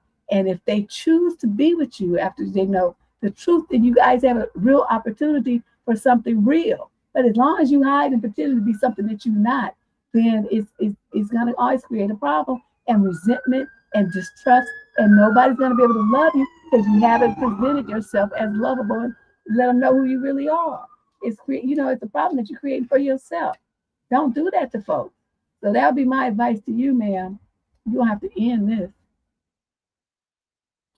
You're going to have to end this because this is never going to, you're never going to feel the same about this person. You're always going to feel tricked and manipulated and controlled. There's just no way around it. It is what it is. Hey, that was weird. That's question number 15. 14. This is 15. Young lady, 22 to 27. She's Asian from San Mateo, California. The male is 20 to 34. Summary of the issue. My partner's humor feels more like bullying.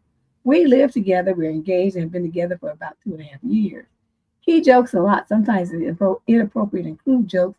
It seems to be his personality. Okay, why would you want to be with a man like that, though? However, I feel sometimes it bleeds over to me. He always calls me the B word, the C word, or a hooker, garden tool, randomly. Wow. He throws it around in sentences. Here's the water, B.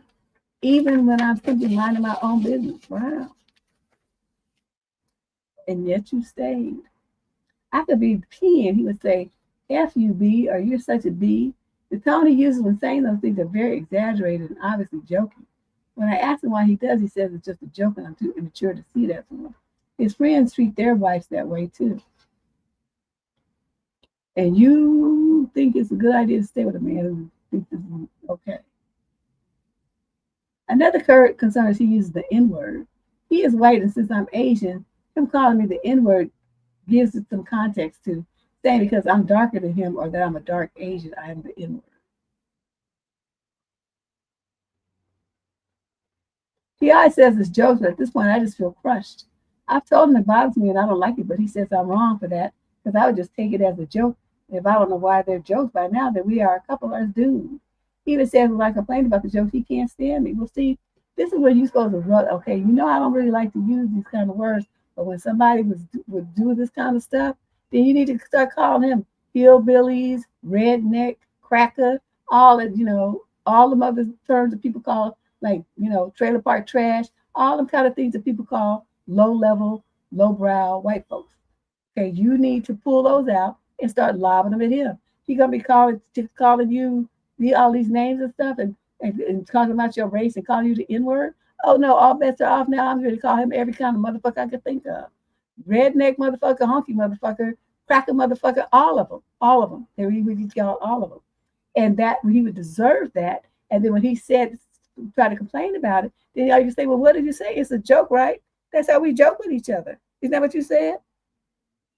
You said it's a joke and then I shouldn't be so serious. That means you shouldn't take it so seriously either. Look at you little cracker taking shit seriously. It's so sad.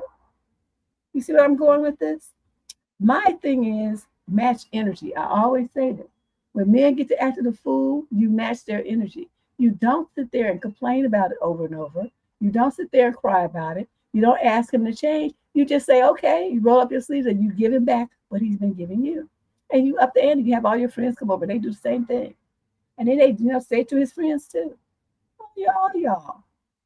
And just talk about them all. So he can get a feeling for what it feels like.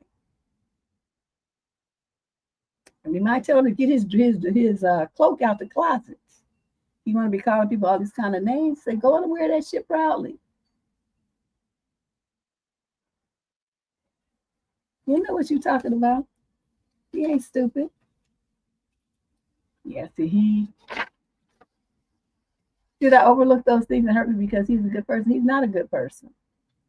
He has you there as a punching bag. I don't think he even likes you very much. Sometimes you got to realize, when you got people in these interracial relationships, ain't always about the love. Sometimes it's just you're there as a punching bag. So you have to be very careful with this stuff. It tests people out. He would have failed the test because there's no respect being given here to your nationality, the differences. He's instead ridiculing and condemning you.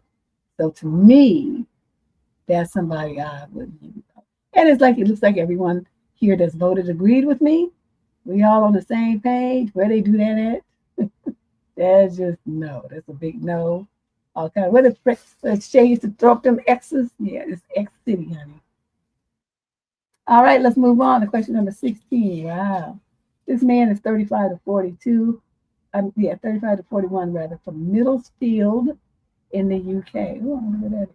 Third issue, what do you expect when you explain your quote type on a first date?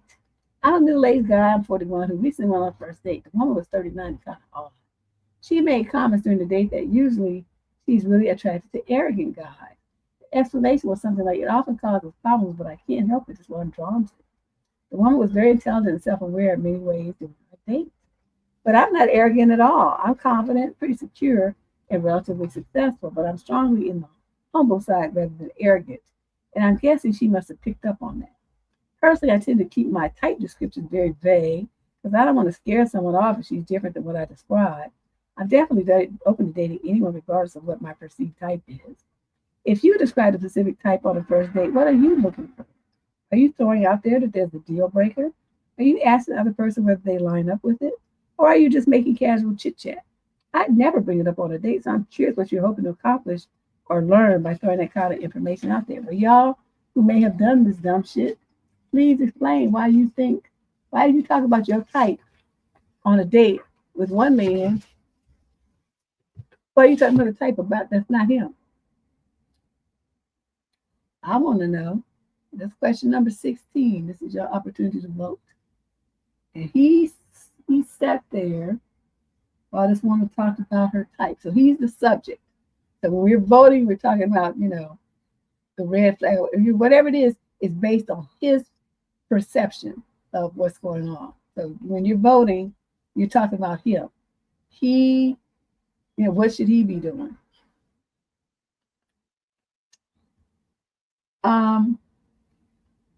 I want to say this, sir. You sit here and ask me, okay, you're a middle-aged dad guy.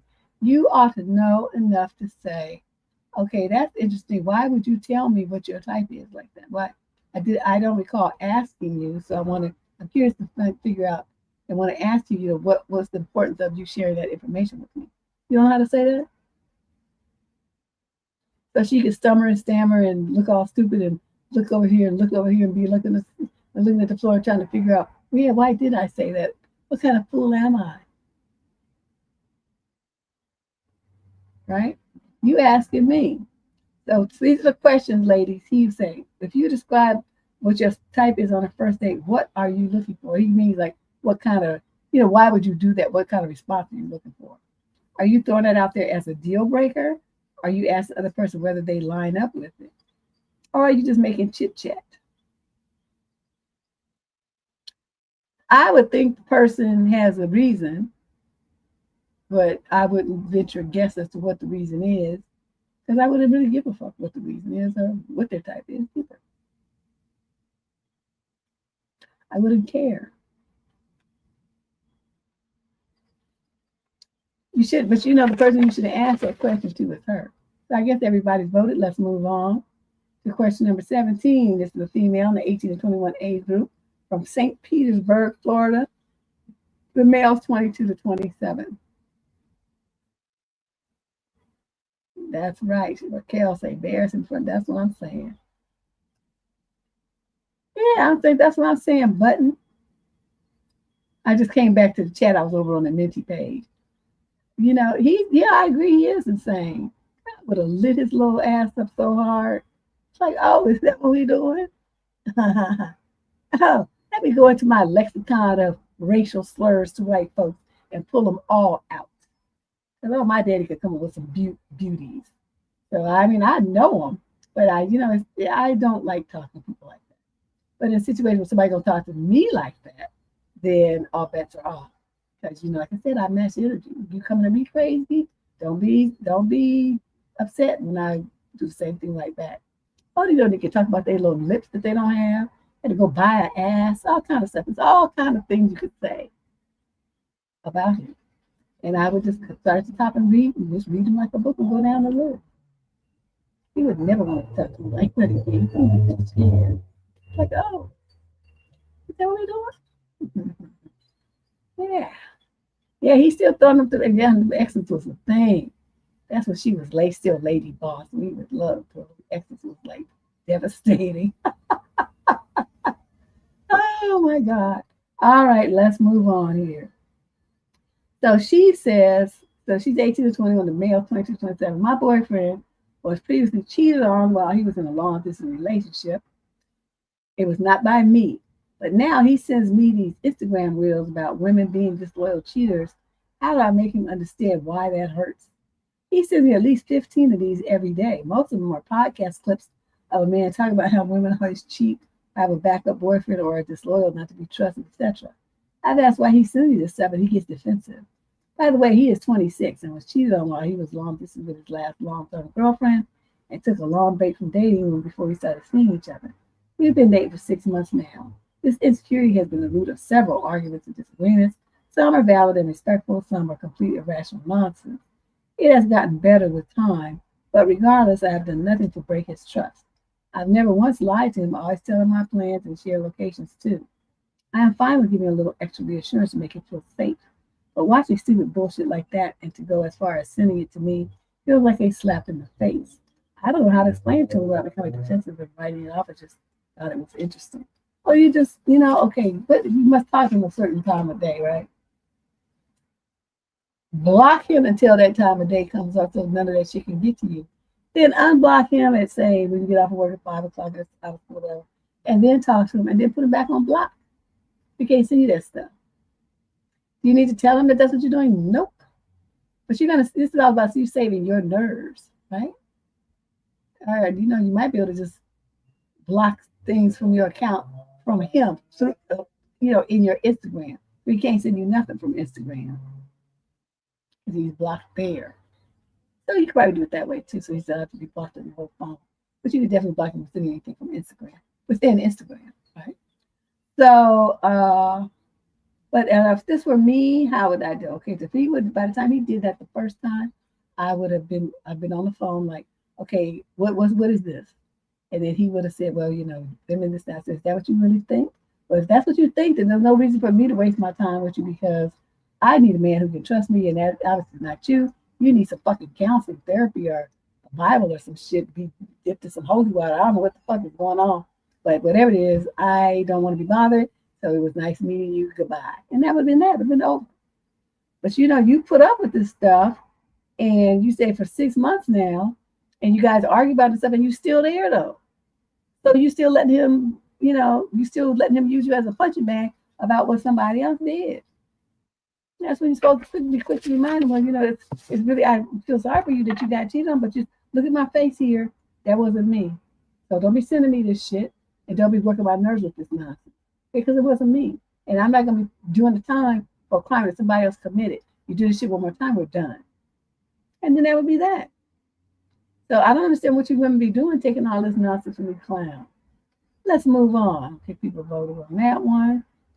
Oops. Now, this is where you're going to share your thoughts and opinions. I will let you all vote. You vote. I'm going to remove.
Okay, I'm back. Got all the votes. Yep. This is interesting. I'm going to show this at the next. At the next, I might put this on the community wall for you to be able to see that missed the show. Very good. Thank you for participating and sharing your thoughts. Always good to hear. Okay, let's see what we got with question number 18. This is a young lady, 42 to 49, from Christchurch in the UK. Some of the issue. My daughter and her boyfriend are looking for a third person. Oh, wait a minute. Wait. My daughter just told me that she and her boyfriend have made a dating profile looking for a girl to, quote, join them in bed. She told me because she's upset that she found another dating app on his phone by accident. He had a profile with just his name and picture on it. He said it was for both of them, but she knew nothing about this profile, so that's highly unlikely. They are both 23. Now I'm struggling with both these pieces of information. I want to lock her up and tell her to dump it. She won't, though. She's going to, quote, talk to him about it. I'll be supportive, obviously, but for fuck's sake, this isn't what I want for her. What should I tell her? You sit your daughter down and you say, look here, chick. Your man was on the internet. This clown you call your man was on the internet looking for other women to bone. And you, instead of letting him go, instead let yourself be talked into doing some freak shit with him and disrespecting yourself, your family values, your morals, and the very core of who you are as a person just to keep him in your life. He is trash. He doesn't treat you with right. He doesn't treat you with respect. He doesn't treat you right. He doesn't treat you with kindness. He lies and manipulates you. I'm trying to figure out, daughter, please explain to me what it is that you hope you bring this third person in is going to do. Don't you understand that if you go through with this and you see this in front of your face, that you're going to be like destroyed? Why are you destroying yourself for a man? Please tell me. I don't understand it. And that's what you need to talk. That's how you need to talk. Yeah, she's going along with it because she wants to keep up with the dude. Because you find out that your dude is on the internet looking for some booty, and then he's like, "Oh no, it was for both of us," and we're trying to find someone. Okay, and then you go along with it. I mean, Is that, that's why I would have to answer, is that the kind of relationship that you want? I mean, maybe she does. I mean, maybe she actually is okay with it. But usually that's not the case. Usually the women have to be talked into it because in their mind, a relationship is one woman and one man. And the guy comes with this, I want two women kind of thing, or heaven forbid, two men. And then, the women get talked into it because they want to keep the relationship. They're scared to not do it because they feel like if they don't do it, that he'll leave them. I'm thinking you shouldn't worry about him leaving. You should be helping him pack his shit and go faster. But, they're both 23 years old. And so the little girl, it's hard to know how she was raised, but I bet you her parents didn't raise her to have a relationship like this. I bet you they didn't do that. I don't know nothing else. I bet you they didn't do that. So, yeah, and if I were you, mom, that's how I would approach it. Like a conversation. Have her check in with herself. How are you feeling about this emotionally? Be honest with yourself. Is this making you feel good? I have a feeling it's probably not. And let her really touch base with herself. Yeah, everybody on the same page with that one. Woo, we all be like, deuces. Let's move on to question number 19. This is a young man, 28 to 34, from Boston, Massachusetts. Summer issue. How come I never get hit on or approached in public? I'm 31 and I only just got attractive somewhat recently after taking care of my appearance and being really into fashion. I do very well on dating apps and often have women messaging me first, mostly just telling me how attractive I am. However, it seems like none of that really translates to real life. I mean, I have noticed some women checking me out, but I've never really been approached or hit on. Granted, when I'm out, I'm usually just out for a short period of time and I'm running errands or I'm on a date with a girl. So I understand that there really wouldn't be any opportunity for women to hit on me. But I read all these stories online about attractive men being approached, or at least women giving them their numbers. Am I just not that attractive? Sorry for this dumb question, but I'm still relatively new to dating. I'm a super late bloomer. So I'm trying to figure out how to navigate all this. And like I said, I only recently just became attractive, so I don't really know where I land on the scale of attractiveness. Like if I'm just relatively cute or what. Okay, at 31, you stupid though. I can tell you that. First, you want to know if you're attractive? Take your ass to a gay club. That'll be the litmus test of life.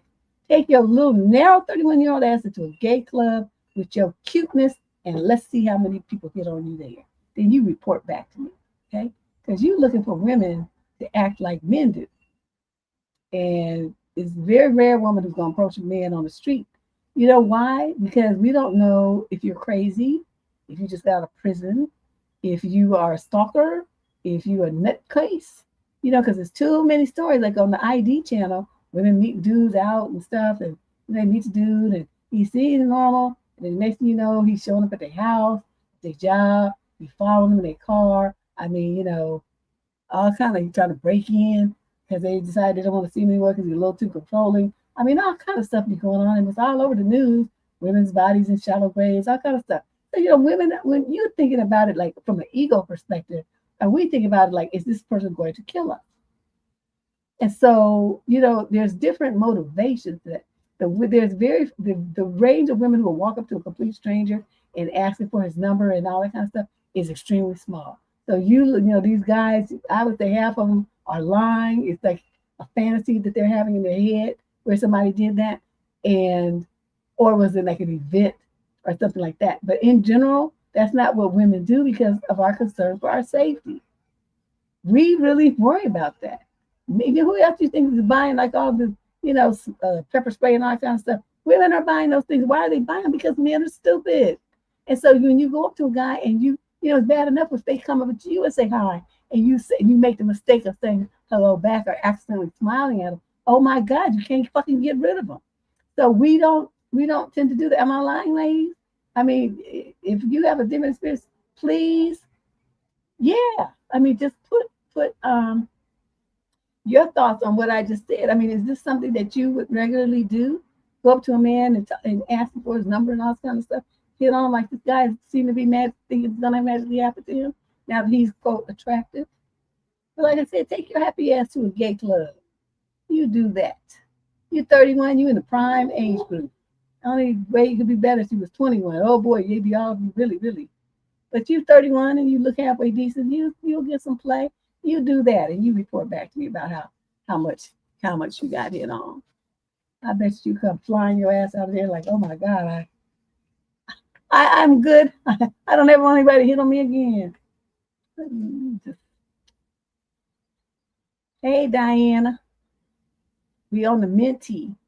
We on the Minty. Here go the link. So you can vote. We just voted on this dude who was complaining that women, he got attractive lately because he got into fashion, and I guess he probably built himself up.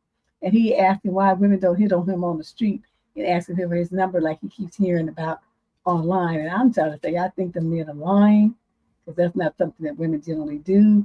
Because, then you walk up to a dude, what if he grabs you and puts you in a chokehold? It's just too much weird stuff going on around here with these weirdo men. So women don't tend to do that. We be trying to hurry up and get to our car, make it into the house, and do whatever we're trying to do. I don't know. I've never seen a woman do that. Never. Go up to a random man and ask him for his number. I've never seen a woman do that. And I've been all over the world. Never seen it. So I don't know what he's talking about. Women usually, if a guy comes too close to maybe like, leaning away and stuff because it's kind of, you don't know what his intentions are. What's he trying to do? Why are you coming so close to me? Back up. It just gets really weird. So yeah, that's my homework for you, dude. You want to get hit on, and you want to be seen as attractive, take your ass to a gay club. Yeah, tell me how that works. Question number 20. Oh, let me change the Minty. Question number 20. Young man, 22 to 27 from Los Angeles. Third issue, my best friend keeps lying to me, and I don't know how much more I can put up with it. Why would you want to put up with it? I'm a male and my friend is female, and we've been having issues for some time now. We've been friends since 2017, and most of the time things are fine. But she has always been terrible at keeping plans, and it feels like sometimes she doesn't respect my time at all. Quite regularly, we will make plans, and she won't cancel me until the very last second, or even until after the time for our plans have already passed. One time, I took time off work and drove back to my hometown about 2 hours to go someplace go somewhere we had always wanted to go, and she didn't cancel about it until the night before we were supposed to go. She has also essentially stood me up bailing on lunch plans after I'd already arrived at the restaurant. I know everything I said makes her sound like a terrible person, but I promise it's not really like that. She supported me through some of the toughest times of my life, and I feel cared for. But it's just these repeated issues that make me so upset. The most recent issue, she's been seeing a guy, and when she starts dating people, I often find the way she treats me as a friend takes a sharp decline. She straight up dissed me in an online game that we had planned to play, to go and play something with the guy that she'd been seeing instead.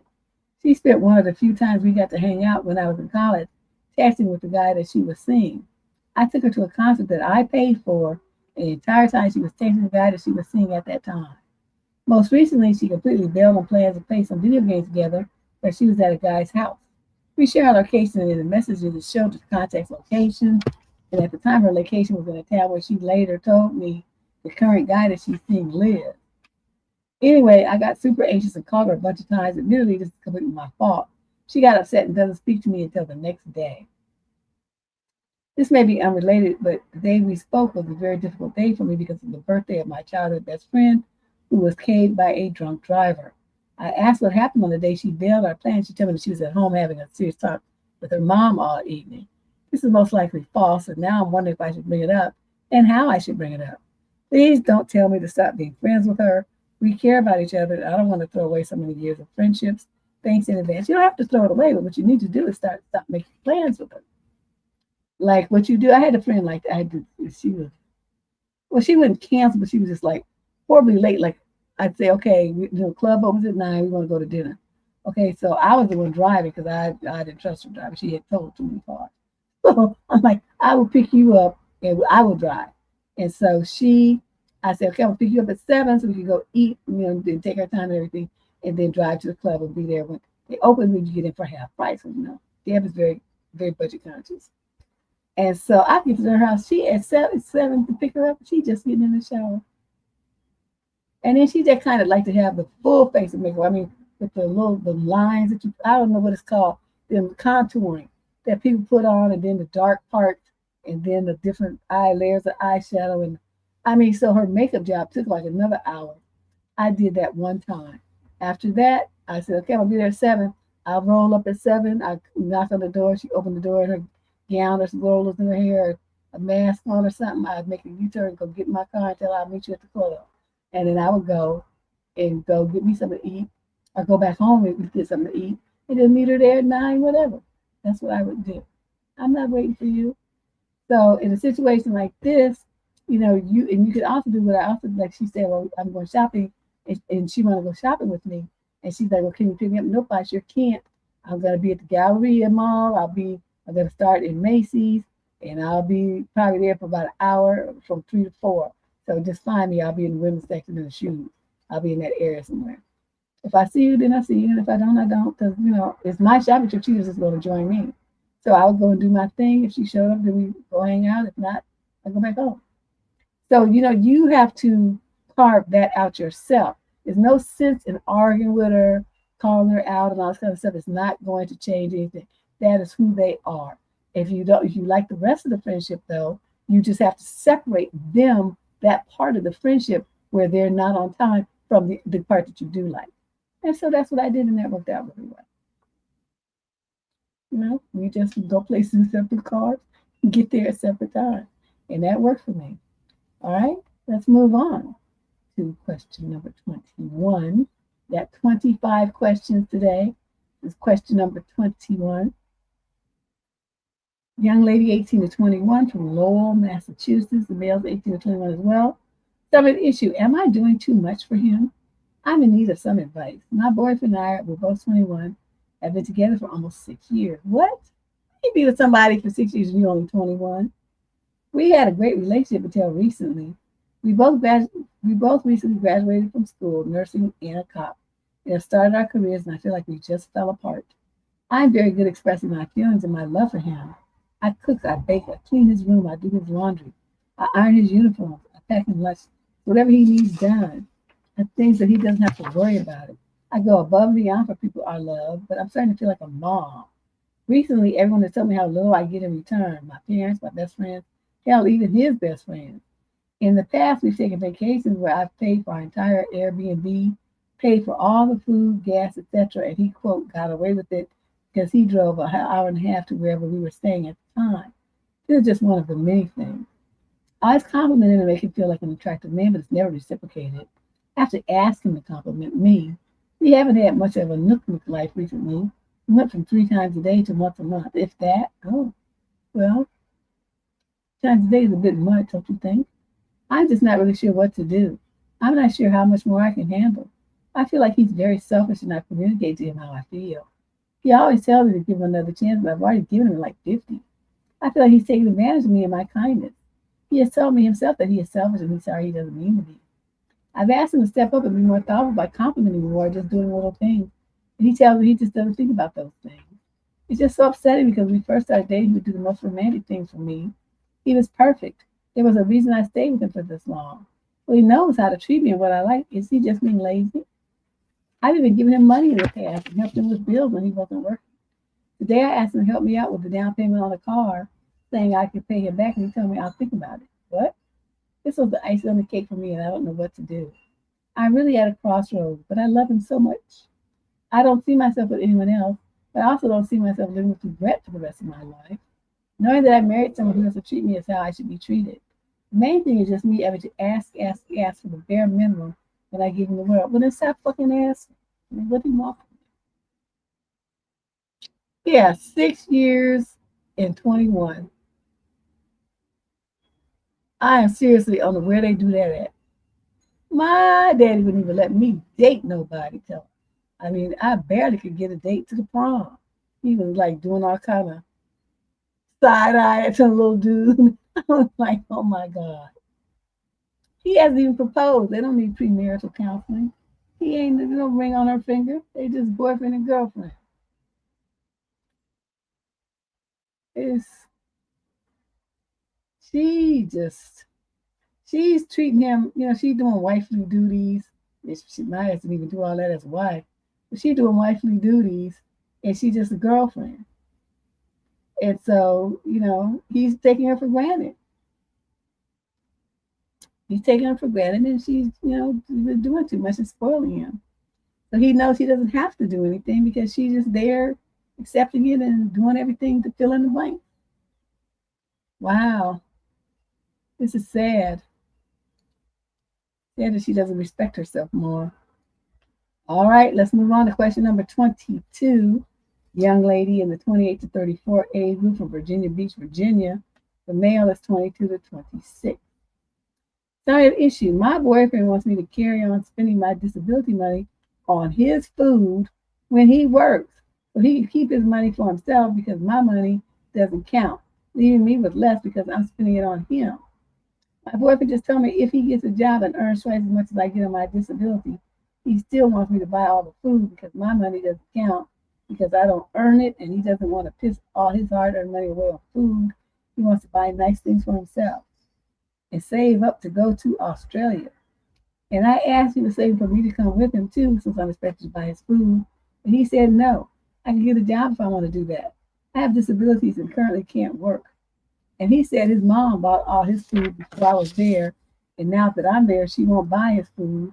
And he didn't have to buy food when he worked before. And he doesn't want to now. Okay. And what are you getting out of this except guilt?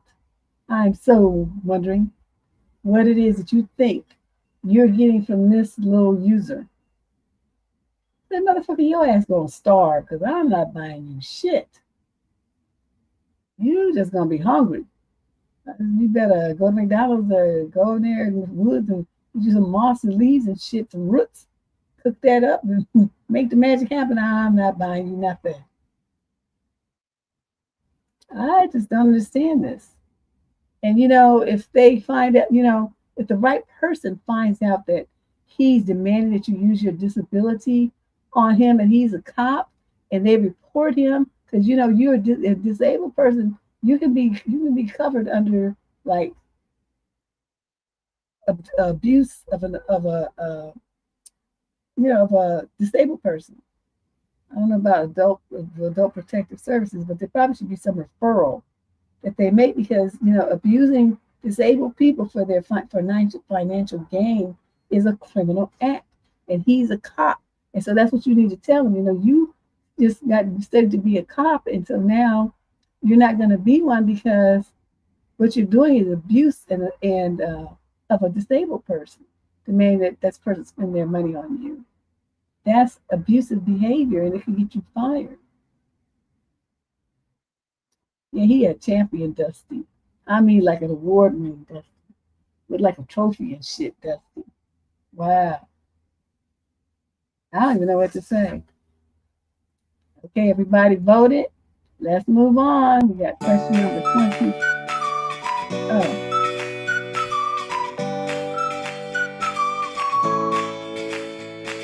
Okay, get ready to vote.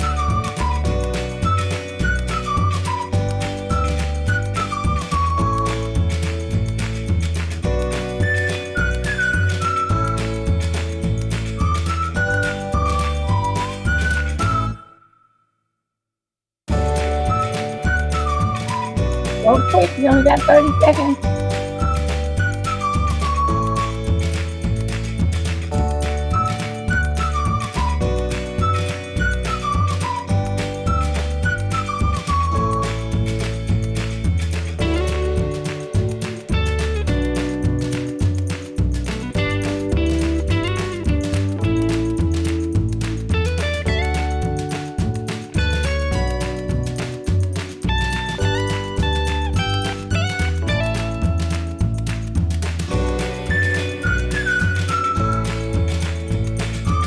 And look at our winners. Woohoo!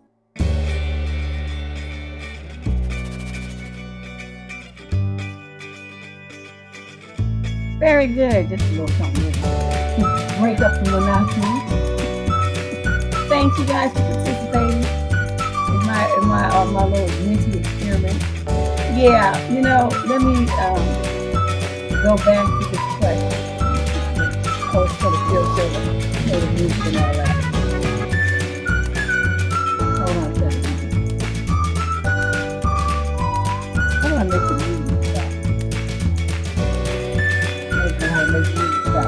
But anyway, this thing about here, when men ask what you're looking for, should women tell them to avoid wasting each other's time? My own personal response to that is the answer is a resounding no. You should never answer that question. Oh, you were Stingalicious? Thank you for voting. You should never, ever, ever, those of you who didn't know, never tell a man the answer to that question. Because, and those of you who've heard this before, excuse the duplication, but, there's often new people on the channel and young folks that don't know. It's a common thing, people meet on these apps and they go on these first dates.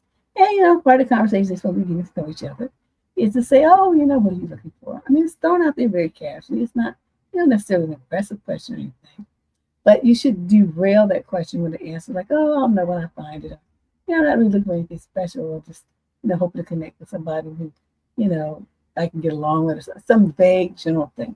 If you chart out your list, well, I need somebody who's making, 100,000 and he got to be tall, dark, and handsome. He has to like this and that. He got to do this and that, this and that and other. Then if a guy sees that you're dumb enough to tell him the script to get in your drawers, he's going to use that material that you give him against you, and it's going to you just did to yourself, and nothing you can say about it. Okay, you don't give people a script to your heart; you make them work for it. All right. So that's unfortunate that some people think that they should tell, but I hope to learn something today from that, and that you don't share that information. You brush it off. You can't give people a script to tell them how to manipulate you. And that's what's saying, well, I'm looking for this, and that, other, because he's just going to be like, oh, check, coming right up. Because then you just gave him a shortcut to get the panties. You don't even have to do nothing. You just follow the script that you gave him so willingly. All right. So let us move on to question number 23. This is a young lady in the 18 to 21 age group from Lafayette, Louisiana. The male's 22 to 27. Some of the issues. Me and my boyfriend have been having the same issues that break us up. My boyfriend keeps messaging women on social media. He says things like, you are the woman of my dreams. Oh, you should be my wife, or even just 10 and thick.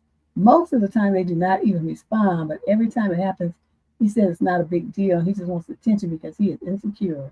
However, he knows that I do not want him doing that, and he keeps doing it anyway. I try to always make him feel loved and give him compliments, but it just seems like he is not happy with himself, and he doesn't want those things from me, but from other women. Not to mention all the things I do for him. He has been unemployed for a while, so I cook for him, I play for our dates, I buy him action figures, buy him groceries, and clean for him. He always says how lonely he is and how he only feels happy when he is with me, so why does he keep sabotaging us? We have broken up several times over these things. I love him, and I hope he will change, but there's only so much I can do to someone who keeps knowingly betraying and disrespecting me. Is there any hope for our relationship, or does he just not even want to be with me? Why would you want to be with somebody who's this trifling? Let's start there.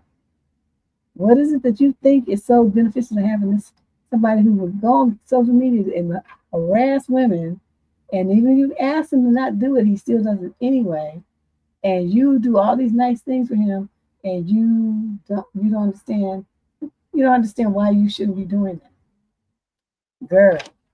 But everybody on the survey voted. Okay, most of us are in the choice number 5 camp. I can't vote since it's my mentee, but if I could, I would be pressing that 5th one, because there's no coming back from this.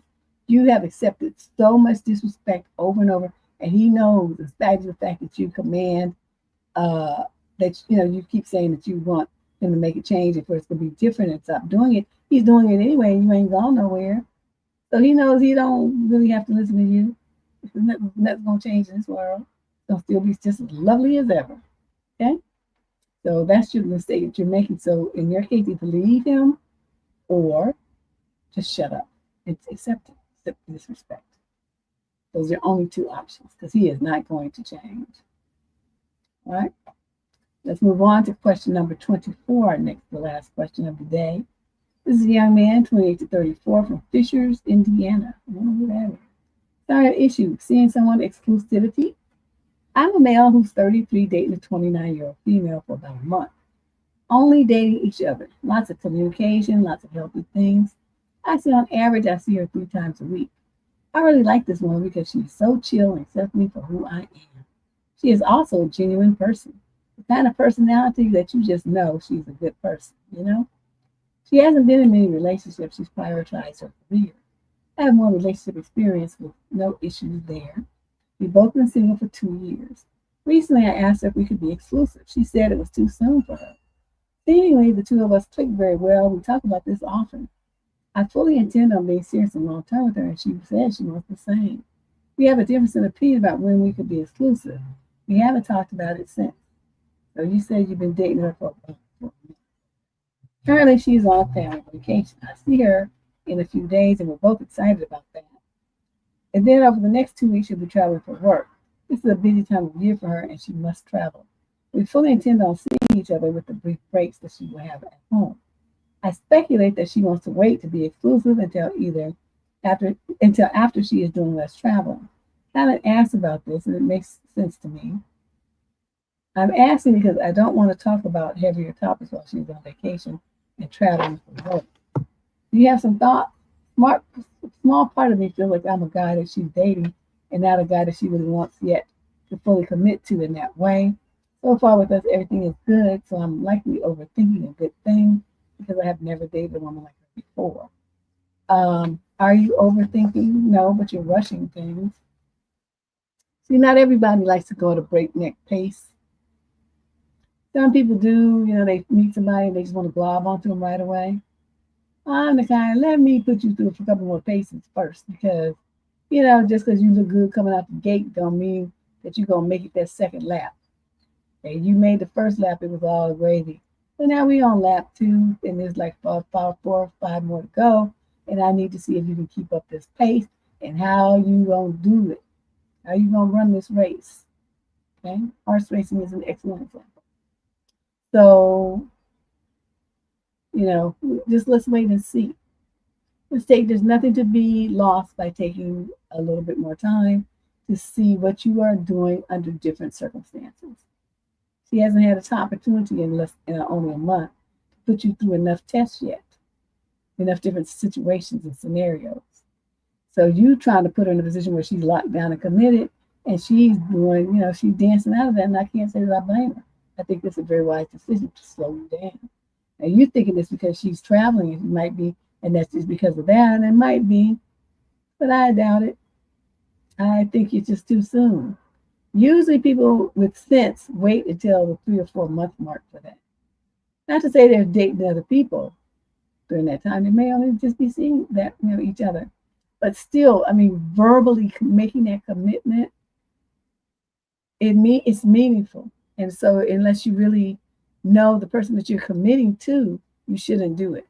Don't do it just because, some time passed on a clock or you had nook or your friends are asking you about it and your mother. Don't do it for any reason like that. It has to be because you've been in a situation with this person, having some deep conversation. You know how they think, you know how they feel, you know what their goals are, you know how you fit into their life, and everything lines up. Then you go for the commitment. Dude, you just rushing stuff. Yeah, a whole month, and he sees her 3 times a week. He says on average.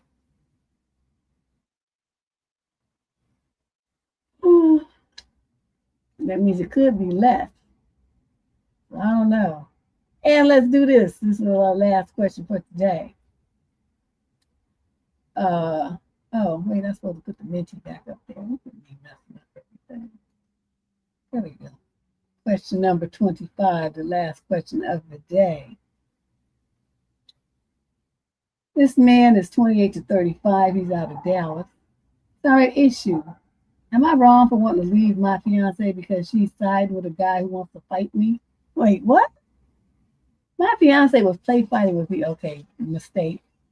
Play fighting with me when she bit my finger so hard it made me bleed. I reactively pushed her away, and when I did, my palm hit her eye and it hurt her. So in reflex of being hit, I accidentally slapped her eye. I didn't think it was a big deal until I got text from her gay friend slash neighbor threatening me. He's sending me things like, "It's fight on sight. I'll break your ribs one by one. You're a dead man." I asked her, "What's up with that?" And she said, "Regardless if it was an accident or not, you still hit me." And that's the problem if I don't see why gay best friend neighbor, he's justified in why he's upset. And that we could ask her dad, he's a big cop guy, if he would care if it was a reflex or not. Honestly, I'm pretty sure if I beat this guy up, she'd hate me. And I'm mad she's treating it so seriously. My finger is swollen and has a cut. But I know she was just playing, so I'm not that upset about it. People are messaging her that she can stay at their place so she feels safe, even though she is explaining that it was a reflex to them. I feel like shit over the situation. Well, your ass is too old to be fucking fighting. 28 to 35 years old. What's wrong with you? You don't play fight, girl. That's some shit you should have got over by the time you turned 10. You don't play fight nobody. Okay? I don't understand these people who do this stupid shit. So we would play fighting and did so and so, somebody got hurt. I can honestly say with any man I have ever, even my brothers, we did not play fight. My father forbid that shit. He's like, because if one of you little niggas actually hurt your sister, I'm gonna beat your ass.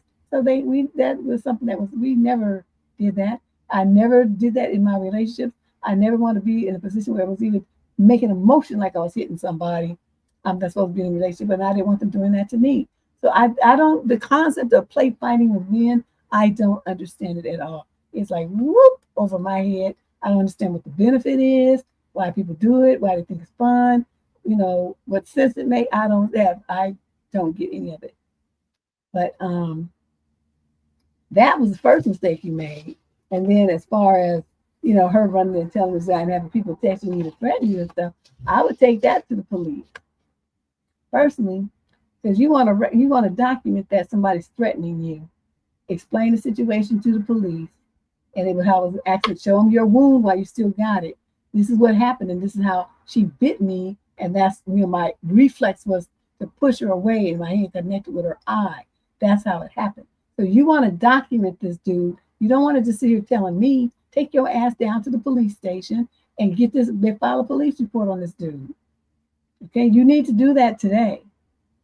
And then, they have them look at your finger and stuff. You might need some medical treatment. A human bite is like the worst thing. I mean, your finger could get gangrene or some shit. And human bites, I hope you put a good antiseptic on it and bandage it up really well, wash it out really good with soap and water and alcohol and everything else to wash out the bacteria, because human bites are awful. You can look it up online and see. It's like the worst thing in the world as far as, blood poisoning and all kind of other problems. All right? Let me see. All right. Yeah, match means everything. Yeah, I mean, because it gets that, testosterone rolled up in them guys. And I think it'd be kind of hard for them to, they're not trained in martial arts where they have that kind of self-control. They're just regular dudes. So that testosterone gets to flying, that adrenaline, and then they start punching harder and you actually get hurt. Oh, no, you can't have that, because then I'll be going to get Roscoe and them and then start popping caps on people. And it's like, we still playing? We still playing now? So it just seems really not a good idea to go down that road. And so I never have. I've never done that. But anyway, that was our show for today. I'm glad everybody likes the Mentimeter and the interactivity that we've added to the show. I will be doing this more often. And because I like you guys sharing your thoughts and opinions about different things. It adds to the show, I think, and it gets you, more involved in the responding process for the people who are writing in to get our advice. I like it when it's a team effort. It's not just me. Okay? And then we can all be wrong together, or we can all be right. But I like it when it's all of us working together to give them the best answer that they can get. All right? So thank you guys. And I will see you next Sunday. Okay? Bye-bye.